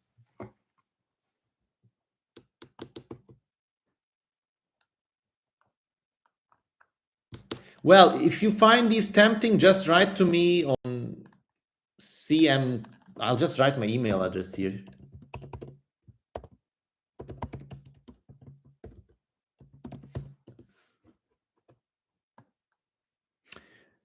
Death by Proxy says, I feel I can't part from my art. I can't bring myself to sell originals. I scan all of my art, so I have digital copies of everything. But, or because of that, I feel like I need to move cargo, like I need to move product. So the more I sell, the happier I get. And I also feel happy because these artworks get displayed on people's walls. Other people see them and want to get more stuff from me. So,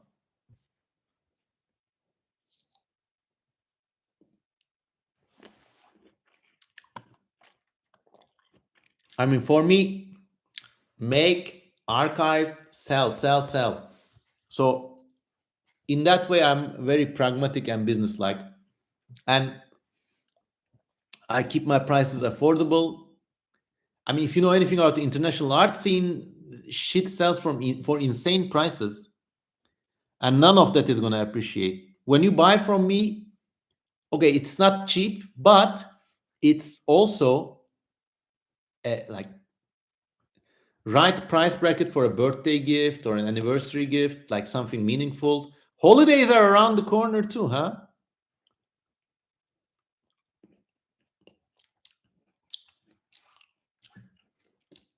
There are also these a lot of erotic art accounts on Instagram and stuff, and they draw like really like steamy stuff with watercolors and stuff, but like I wouldn't want to be locked in a typecast role like that.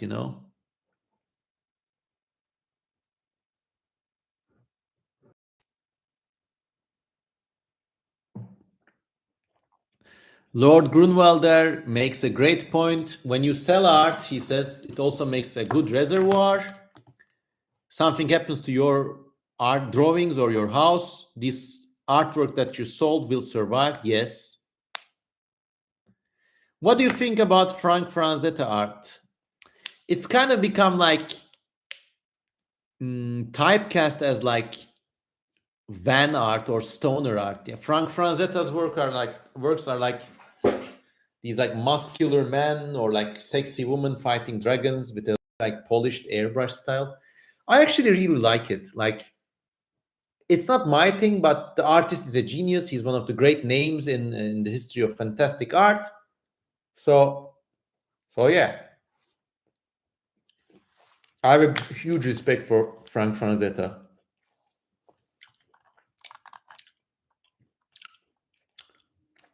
Did you read The War of the Worlds? Yes, one of the greatest books.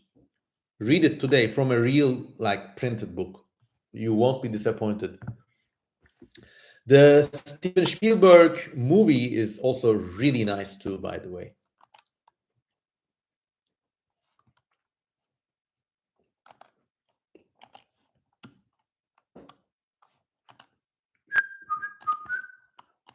Checking some messages. Aladite says, remind me to make videos on some of my speculative biology ideas. Make some videos. I reminded you. Have you seen Henrik Alvim Korea art for the War of the Worlds? Let me see. Let me see.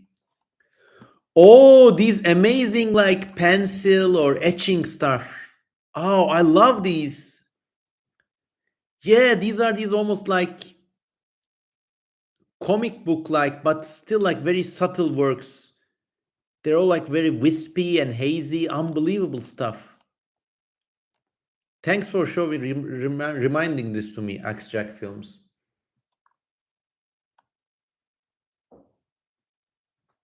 So many names from Death by Proxy server are here.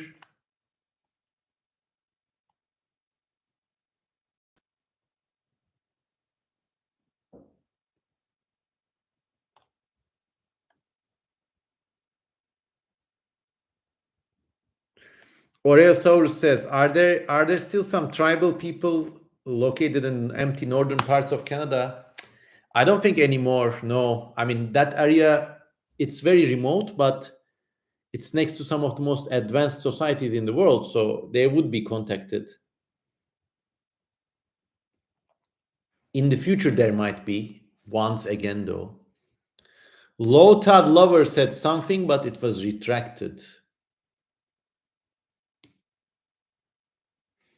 Ever got in touch with Curious Archive on YouTube for an interview? It would boost your name. I have spoken to Curious Archive numerous times via email. Maybe I should ask them for an interview. But I mean, we talked to them extensively for their videos about Snaiad and All Tomorrows and other works. And yeah, that could be a good idea. Thank you. Thank you, Metehan Ereli.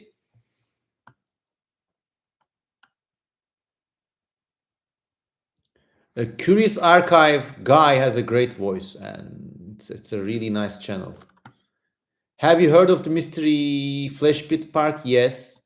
Popular says, do you go tide pooling? Yes, I love it.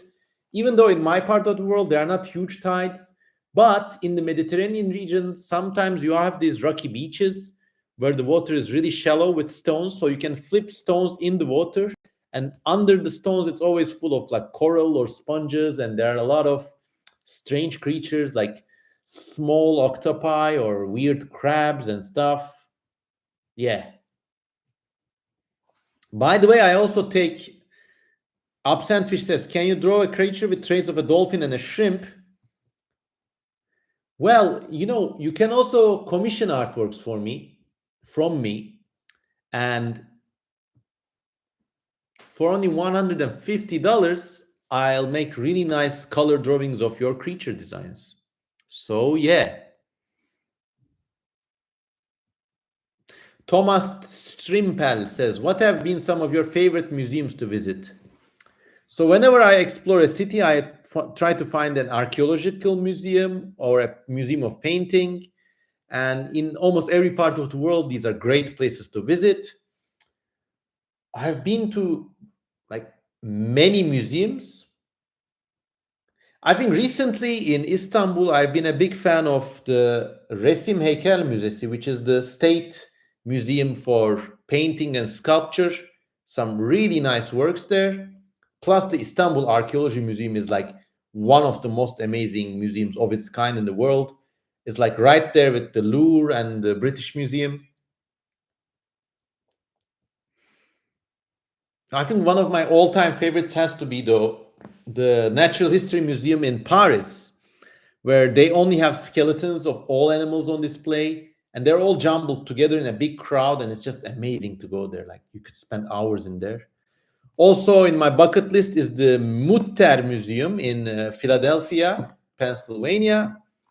I almost visited that place, but I just missed out from the like with the nick of time. It was closed basically. So yeah, Mutter Museum, Mutter.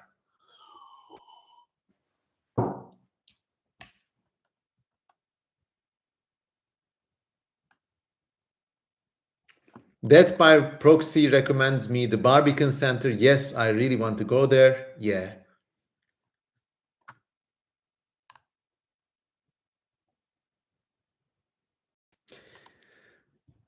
If Kosemanian or Kosemanesque became a world like Orwellian or Kafkaesque, what do you think it would describe? Good question. Realistically rendered strange creatures or weird surreal scenes like this, I think, or some of the more naughty things, I think that's what the Kosemanite legacy is going to be. Also weird speculative stuff like All Tomorrows. Mikin says Giger Museum. Yeah, I haven't been there. It's also like in my to-go list.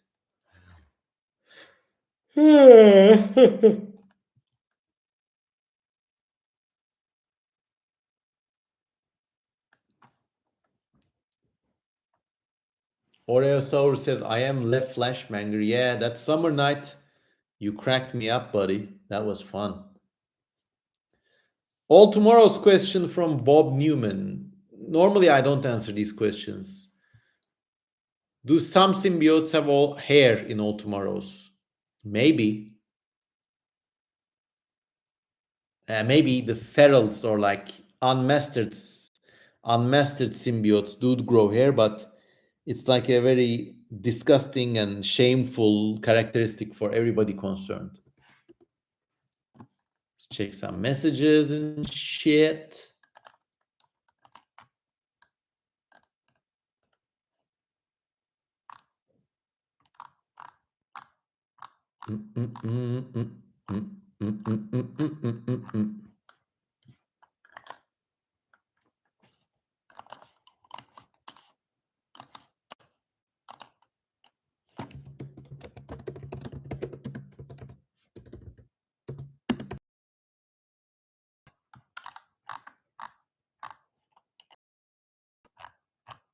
All right, just a second.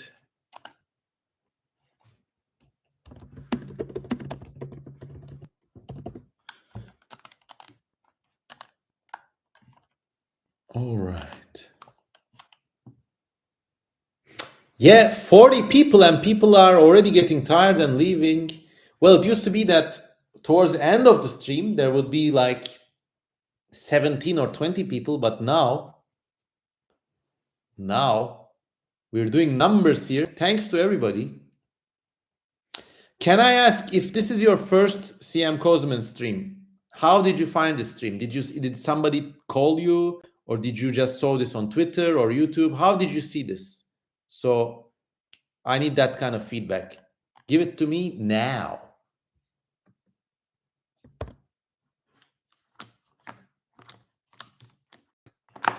C Cyborg says, how did you think about All Tomorrows? I was a bit inspired by the Velvet Underground song. All Tomorrow's Parties. It's not a great song to be honest, but yeah, I was big on my punk and post-punk and like 70s eclectic music phase of my life.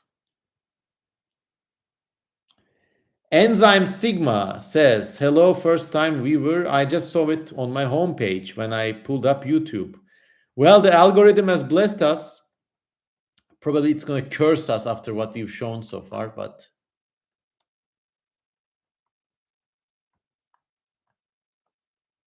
just saw it on YouTube. Long time viewer, but first time streamer. Thank you, Funk V.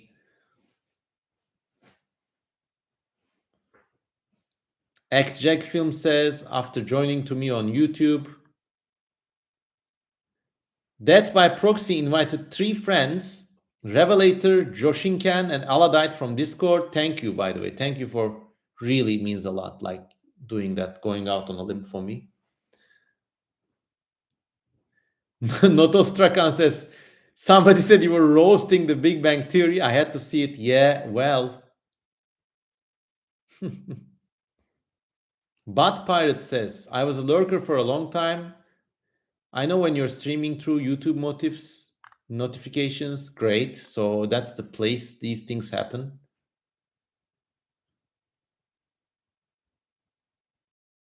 Alex Jackfilm says, Mr. Beast. Yeah. Yeah, it would be cool if a big mega name YouTuber dropped my name. That would be cool. Gabriel found this through the Plastic Plesiosaur podcast with my good online friend, Trade the Explainer. So, yeah.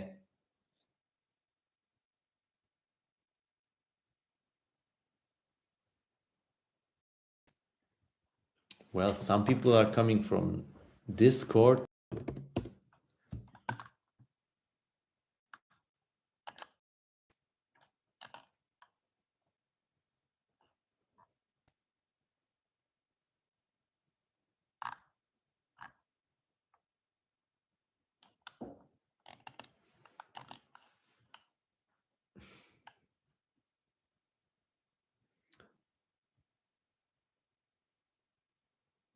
It's a bit late now, but I'm having a great time with the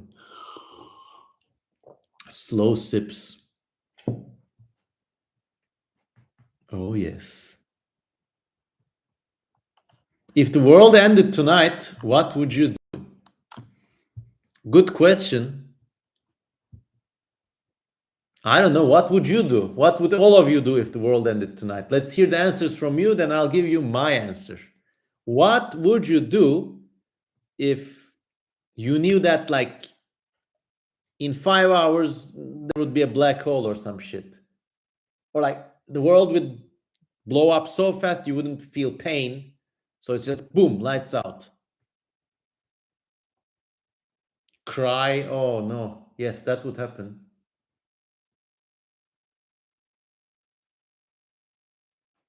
Yeah, I think a lot of people would cry.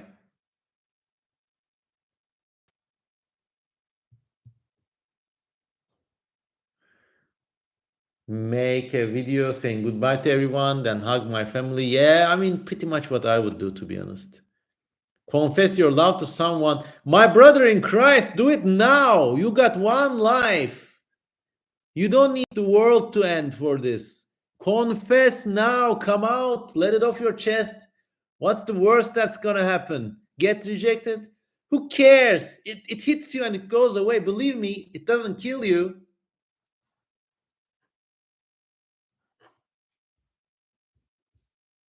Confess your love. Come on. Do it tonight.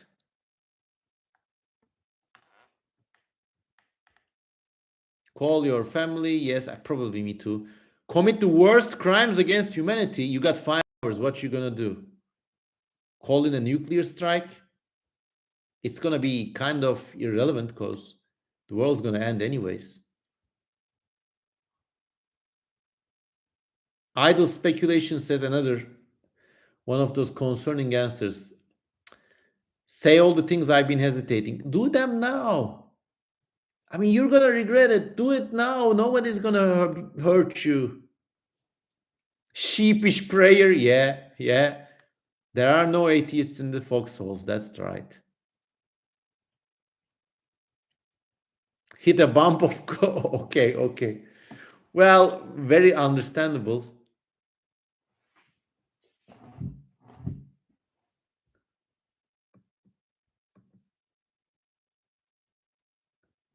I would ignore an apocalypse tonight. We're ignoring the apocalypse. The fear of suffering is worse than the suffering itself, says Bot Pirate. Well, in this hypothetical scenario, you're just gonna like boink, like it's just gonna get canceled, you know? Like a wave of energy is gonna hit the earth 3 times the speed of light. You're not even gonna notice. Varby says, I would eat the apocalypse. Damn, man, what that mouth do?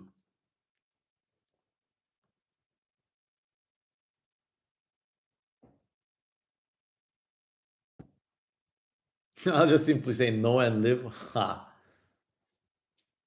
Hmm.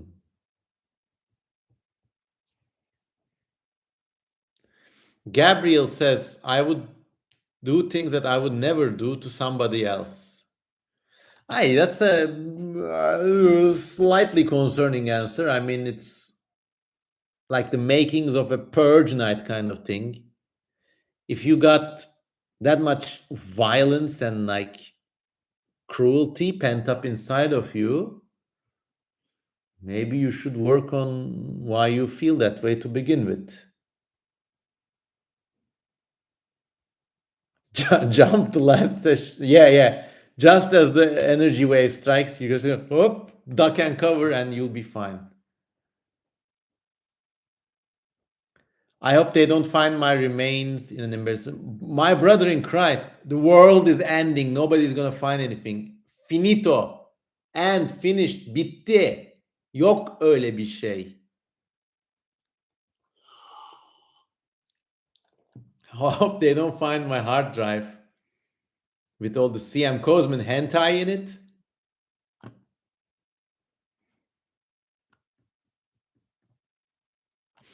I sometimes think about this when looking at the night sky, says Mikin.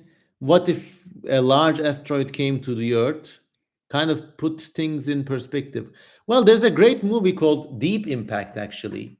So in 1998, there were two asteroid related movies. One of them was the silly and loud one, Armageddon, with Bruce Willis and Ben Affleck and Liv Tyler in it. They go up to the space and they go up to space and blow up an asteroid. Then you had another movie called Deep Impact, and it's like a really serious consideration of morality. You know, in your last hours, what would you do? So I really recommend that film, Deep Impact. That movie traumatized me as a kid. Yes,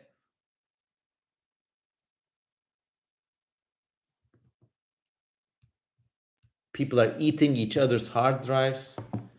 Oh my God, what a crazy flock of birds I have accumulated in my channel.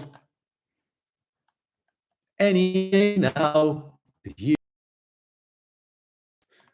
dan it now, dan. Check some messages as they drag you out of the oxygen tent. You asked for the latest party with your elevator hump and your 10-inch stump. Dressed like a freak you was. Todd Browning's freak you was. Crawling down the alley on your hands and knee. I hope you're not prepared for this fantasy. Na na na na na na na na. Okay, Lord Grunwalder asks. First, idle speculation says, as a community, we should be called the Kozem man.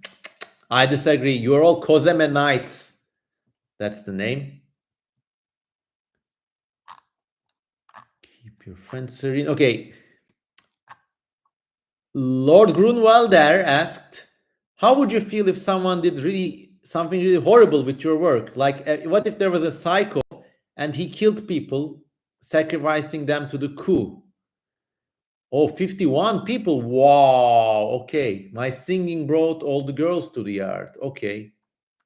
Going back to Lord Grunwander's question, it would be a very serious thing. It would really damage my reputation. Maybe there would even be lawsuits involved. It would be horrible. I would never want something like that to happen. Personally, I would go and talk to the families of the people who were killed. And I hope the killer would get swift justice, death penalty. But I would talk to his family too. I don't know. I mean, these things, like,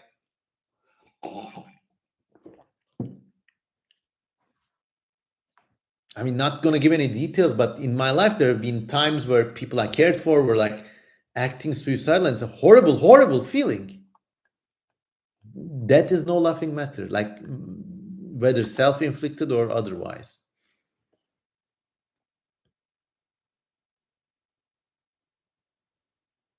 Kozemenite Khanate, yeah. For all the Turkish followers. Actually, let's see the Turks in the chat. Türk arkadaşlar, haydi bir ses edin de gösterelim şuna Kozemenite Khanate kimlermiş. Bursa'dan selamlar, Agnus Day. So I'm like calling out all the Turkish friends in the chat. Bat Pirate, naber evet. Cora says merhaba, nice. Lord Grunwalder is au. Şu andan itibaren ocak dışısın. Bat Pirate is from Ankara, nice. You freaking me out, says Gabriel. Why?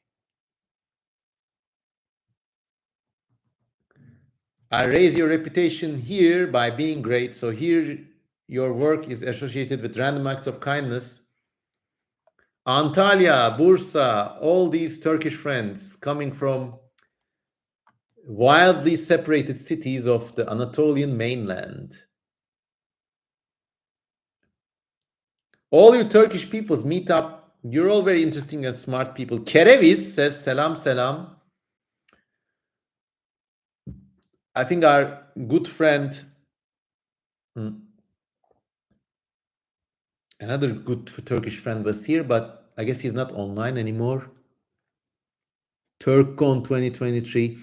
No, look, one of my long-running themes in all of my internet content creation has been to, like, let's face it, Turkish is one of the pariah languages of the internet. You know, it's only for like weird freaks or hyper nationalists or like people fighting about historic events. Like, I'm really proud to be Turkish in the respect that I appeal to a more or less global audience of interesting, smart people. And I think everybody from any country should be aspiring to do the same. And let's say I have like a real gripe with the parochialism that seems to have infected Turkish culture throughout its history. Turkcon at Armada 2. You mean Arma 2? Isn't that Arma 3 now? I don't know.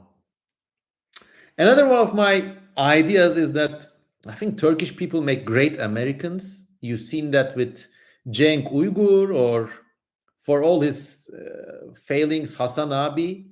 Like, when people move from Turkey to the United States, they really prosper and like become people of themselves in a way they cannot really do in Europe or even the United Kingdom. So in that respect, there's something cool and common about the United States and Turkey. Yeah, Agnus Day says İlk Hasan abi. Yeah, he's a very, very problematic character. I still respect him on some level. I mean, it would have been very easy for him to have remained a privileged child of the AKP elite. And that's what his family's dealings are with. Like, basically, his father was one of the right hand man of the Turkish politician Ahmet Davutoğlu. And this Hasan Abi character, he would have been very happy just living in Turkey, driving around in Porsches, and like just being a Nepo kid. But he actually, okay, he had advantages, he used them, he made a name for himself. It might be a tarnished name in time, only time will tell. But in that respect, I respect this character.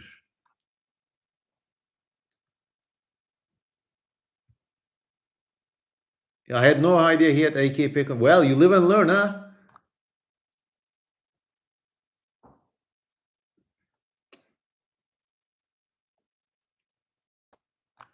All right.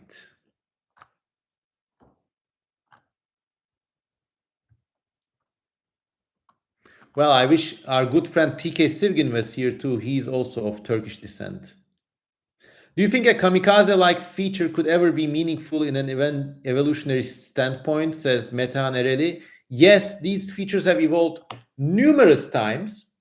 There are ants that like detonate themselves and die. There are honeybees that stink attackers to the hive and kill themselves in the process.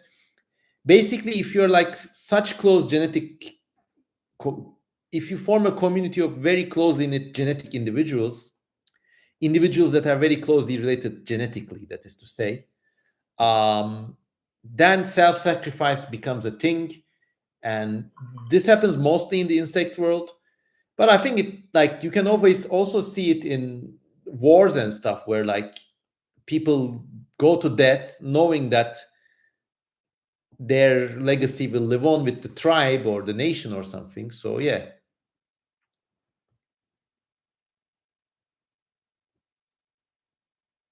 Nicolas Fortney says, I think your exploration urban expedition videos are underrated. Will you visit the Perpa building again? No, but I have a crazy urban expedition video coming.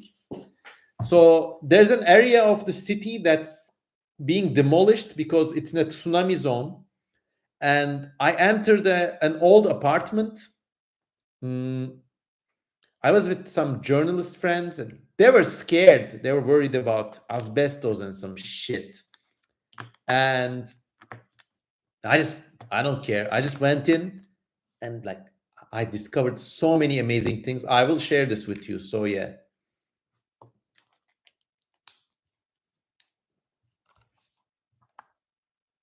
Okay. Okay. Yeah. I mean, let's not talk too much about Hassan Piker's family and their connections. Because it's very easy to shit talk someone. And like, I agree. Like, if you don't like this character, I agree. Like, you might have valid reasons for it. I would never like defend some of his cringier takes. But then again, if this person came around and said like, you want to join me for an interview, I would join Hasan Abi and represent my points of view. So it's very easy to slander people, but and then again, I mean, people have these things, and life is more than just black and white.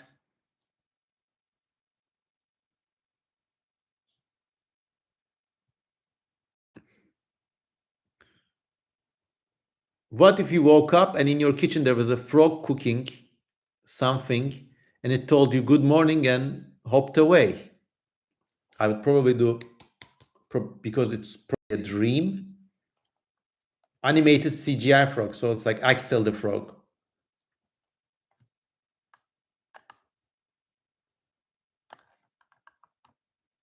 Popular says, are there words in Turkish that seem more natural than in English? In my personal opinion, no, because I have had a special. I mean, even when I was a kid, my parents were speaking English at home. So this was a very unique thing. I read a lot, I learned a lot. I feel I'm pretty articulate in the English language. But because I learned it by reading mostly, I have this cool and sexy, weird accent. So there. But There are a lot of Turkish expressions that seem very fitting just because the occasion for their utterance does not exist in other languages. And I always give this example, like when you see somebody working and like having a tough time, you say kolay gelsin, which means may it be easy for you. And you can tell this to somebody in like a difficult condition, or you can even say it to somebody who's just having a hard day at work, and it's just like a very nice thing and a very common expression. And it's just very weird that, for example, such a term doesn't really exist in English.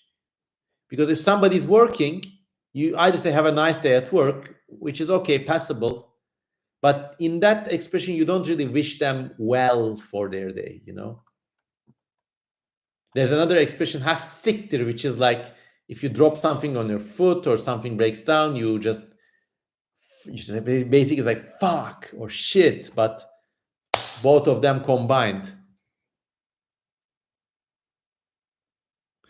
Lord Grunwalder says Turkish is the best language for swearing.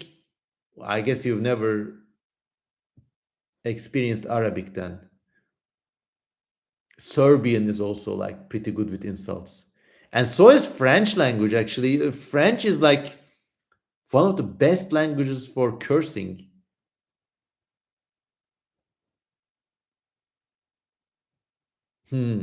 Popular says they were meaning, so they were not talking about expressions, but they were talking more about the sounds of words and if they fit the thing they describe more.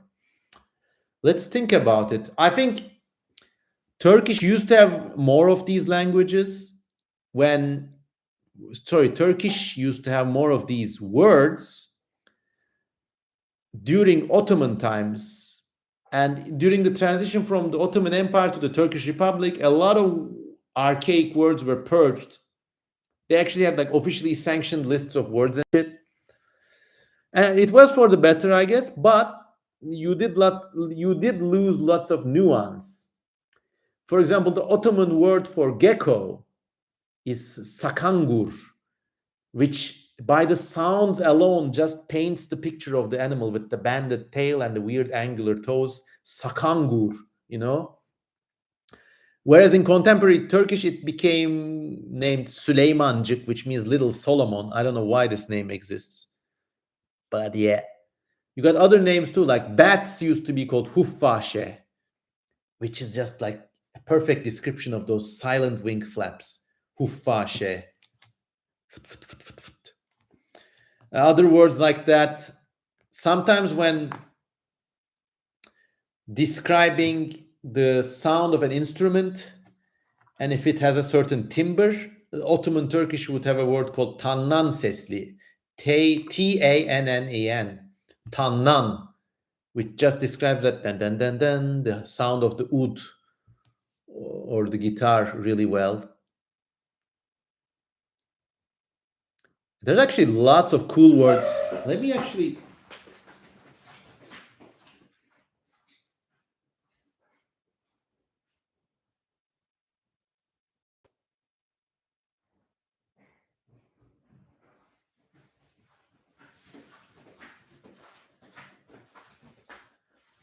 Okay, motherfuckers, strap in for your Ottoman lessons.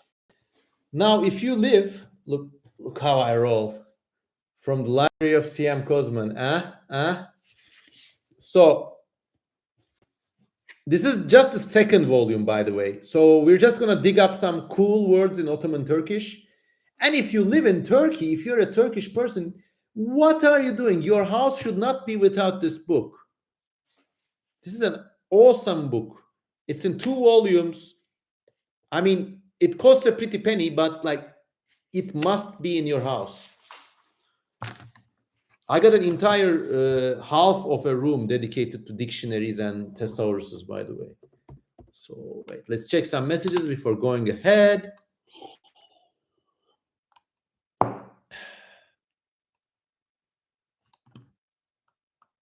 Dun, dun, dun, dun. Dun, dun, dun, dun, dun, dun, dun, dun, dun.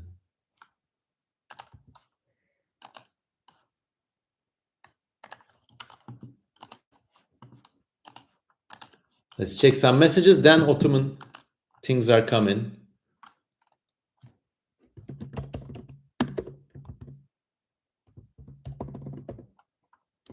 All right. So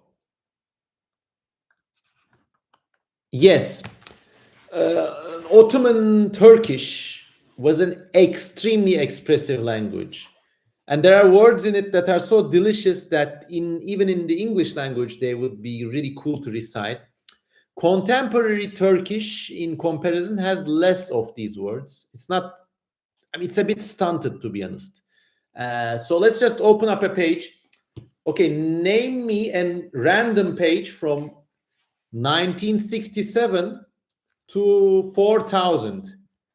1967 to 4000. 1967 to 4000. Give me a number.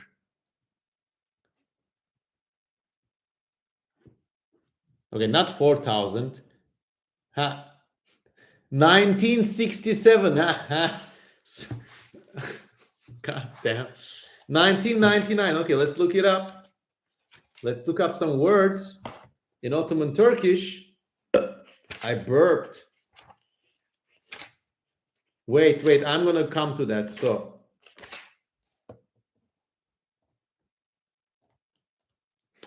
okay, so interesting. Dahil olmak, maişet, makabi. Okay, so in chemistry, for example, they have this word called maiyet, which means liquefaction or being in liquid form. For example, if you have liquefied carbon, you would say maiyeti carbon, which is like liquefied carbon. But like, just look at the sound of the word maiyet. It's a liquid, almost arousing even. Okay, Oreo Sour says 3458. Okay, let's get to your word.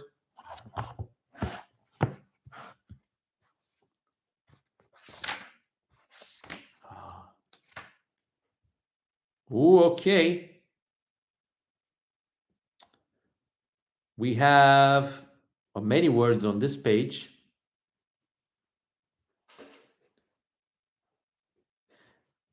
This word is still in use, tenezzül etmek, which means to be reduced to, or like to deign to. Tenezzül etmek. Yani, and it's just like a haughty way of saying, how dare you deign to talk to me? Oh, what else? What else? Okay, so there's a great word from Persian, teng, which is T-E-N-G, T-E-N-G, teng, which means narrow, okay? But with Persian words, you can also conjugate them. And then they say, listen to me, teng is sükker, which means the lips of a lover. Oh, I mean, two more words like this, and I would just come, you know. Teng is sükker, which is like, And the tang itself means narrow. So then the lips of your lover are very narrow, very tight. Lovely. You can even like, I see the dark lips, dark gums, narrow face. Off! Suck me, tengi sükker. God damn. Okay, one more number. I need to like freshen up after this amazing Persian word experience. Pursed lips too, yeah. What did I join to? Says. All right, another. Give me one more number. We'll play this game for a few more pages. The Ottoman Turkish game, and there's another whole volume of this shit. Unbelievable. Still 40 people watching. Dang, says Proxy. Okay, 1969. I think we did cover that page, didn't we? Okay, 2983. Okay, let's go there. Let's go there. Let's go there.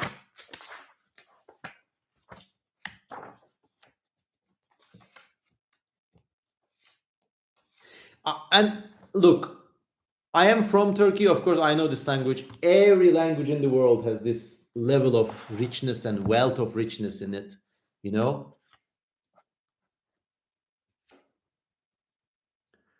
Oh, I should do a Tengi Sükker painting. Maybe. I'll only release it on Patreon though. Okay, what was it? 83.5. Okay, nice. So this is in the letter S.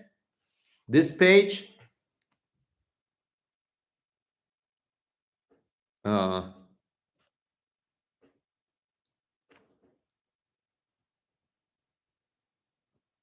so here you have.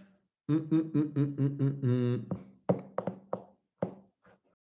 So apparently, this one word called selalim is used to refer to the plural of stairs, not ladders, but stairways, like a stone stairway.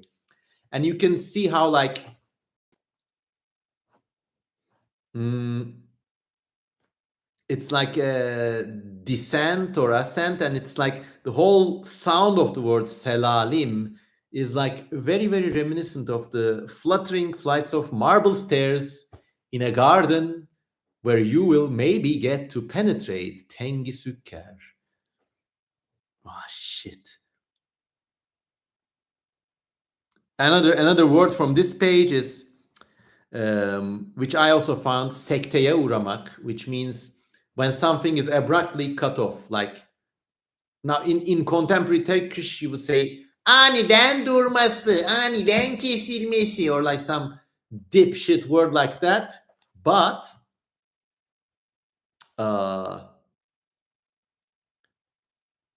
yani sekteye uğramak, sekte is like abrupt cessation, and like the sound of the word sekte, done, finished. And like when somebody has a heart attack, for example, they would say sektei kalp, which means the cessation of the heart. Kalp means heart. In medical terms, there are a lot of variations of this. So when you get a sudden blood clot in your lungs, apparently this is called sektei reveiye, which is like related to the lungs. And then if somebody, okay, this is very cool. If somebody has his or her life turned upside down or something really bad happened to them, these people can be called sektedar, which means like their life has had the sekte land on it. So yeah. Alex Jack Film says, can you find a word for penis so we can laugh at it? Let's have some more class here. Come on, come on. Angus Day says, when the K or UT letters come. Mihkin says, I wonder if it's related to the Slavic word sekat, to cut. Could be. Could be. And this is the great thing about having an international audience, because we learn a lot of interesting things. I know that the word for fuck is siktir in Turkish. And, well, in, I think, Serbian, you also use the word sekter, which also means to fuck off. So there are many commonalities, of course, from 400 years of cohabitation or domination, depending on your perspective. I cannot find words by definition. This is a list of words in the Ottoman language. So you have to give me a name of a page name, you know. Okay, one more number. Give me one more number, a 4-digit number from 1960 to 4000. Go on then.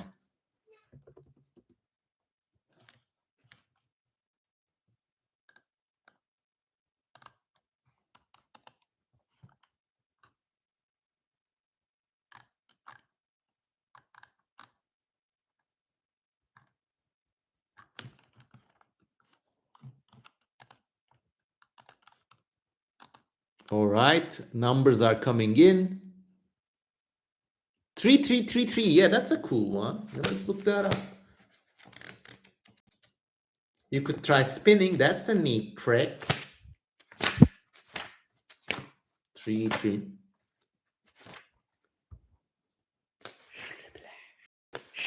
Dramatic page spinning action right here. Okay, page 3333.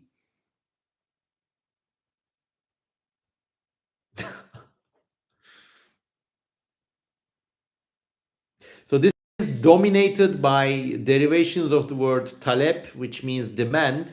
And they're not very poetic, but one word strikes me here, this very long one, which is just taleben limerdatillah, which is, means for the love of God, I demand you, I beseech you. Taleben limerdatihi silki temlikim olan gülamımız. This is like a funny word. It's not very graceful, but it's just like so suitable to somebody like dishonestly begging for something. Talenni merdatillah. And this is okay. Another number. Okay, 3468. Let's do that.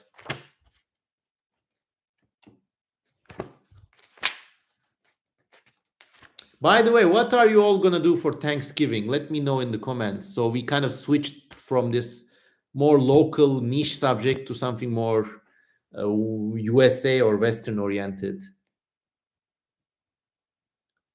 3468. Yeah, we got it. This page. And isn't it fun? Like you could just have a great evening reading dictionaries too. Yeah, I mean, this is one of the cooler things about life. You would never be bored if you have this outlook on life. Dominated by words related to tercüme, which means translation, which is still in current use. Tercih, which means choice. Nothing quite interesting. 3 hours. Popular says,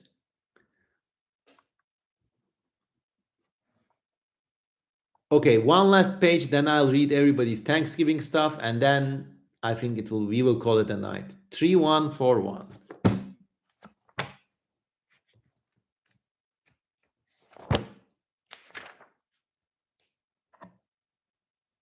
Oh, we got a lot of nice ones here. This page. So there's this word called sünun, which is the plural of sene, which means years. But sünun, the years passing.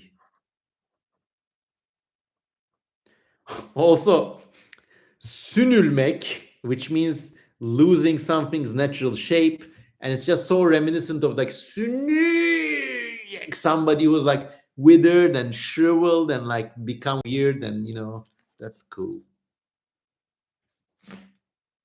And okay, before everybody write what you're gonna do for Thanksgiving, before we move on to that, let me flip some random pages myself.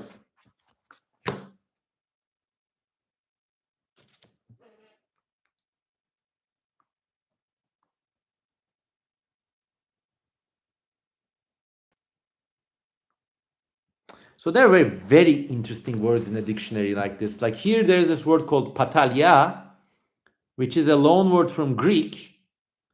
And basically, it's a war boat rowed by one person, and it has 3 muzzle loading rifles attached to its front. So basically, it's like a small war vessel. I don't know how this word got in here. Probably an antiquated nautical term, but from this alone, this is not a very harmonious word, patalia. But no, maybe it is. Like even from the word patalia, you get the kind of Greek reminiscence, because remember, a lot of sailors in the Greek or Ottoman Navy were Greek in origin, or they were Greeks who had converted to Islam. But Patalya, like almost all Turkish nautical terms are either Greek or Italian in origin, by the way.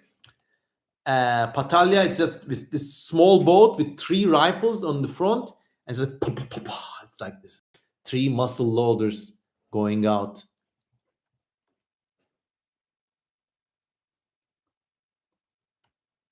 Payan son. Wow, this is just unbelievable. Payan bulmak. God, this is so nice. I'm really glad I got this dictionary. Okay, that's out of the way. Good night, everyone, says Bat Pirate. Yeah, it's been. Oh, fuck, it's 2 a.m. Yo, yo, Piraka. Okay, everybody's Thanksgiving stuff. Idle speculation is going to eat. Well, yes, it lasted 3 hours because I had a great time. Thomas Strimpel says, I'll be baking pies and getting the house cleaned up for relatives. Cool. Mikin will draw humans with elongated skulls. Good night, everyone, says. Good night, everyone, says Bot Pirate. Death by Proxy is going to play Animal Crossing, which is a fun game. Popular is going to have Japanese food. Wow, I envy you. It's been a while. So there. Almost 3 hours, 2.5 hours. We spoke about erotic art, Ottoman Turkish, end of the world, loads of interesting times, and loads of interesting things. I will never be able to forget. What was that sexy word? Tengi Sukker lips. Yeah. Don't forget about Cat Boys in Ancient Greece. Yes. Max Ape of Ekanza is going to play Ark or Half-Life. By the way, on YouTube, there's a great documentary about the 25th year of Half-Life. It's just out. Go find it. Half-Life anniversary documentary. Just search for it. You'll find it. It's a great documentary. I am going to watch it. Well, I was going to watch it tonight, but I just hung out with you guys, so I'm going to watch it tomorrow. Josh Non's going to be painting at the uni. Great time.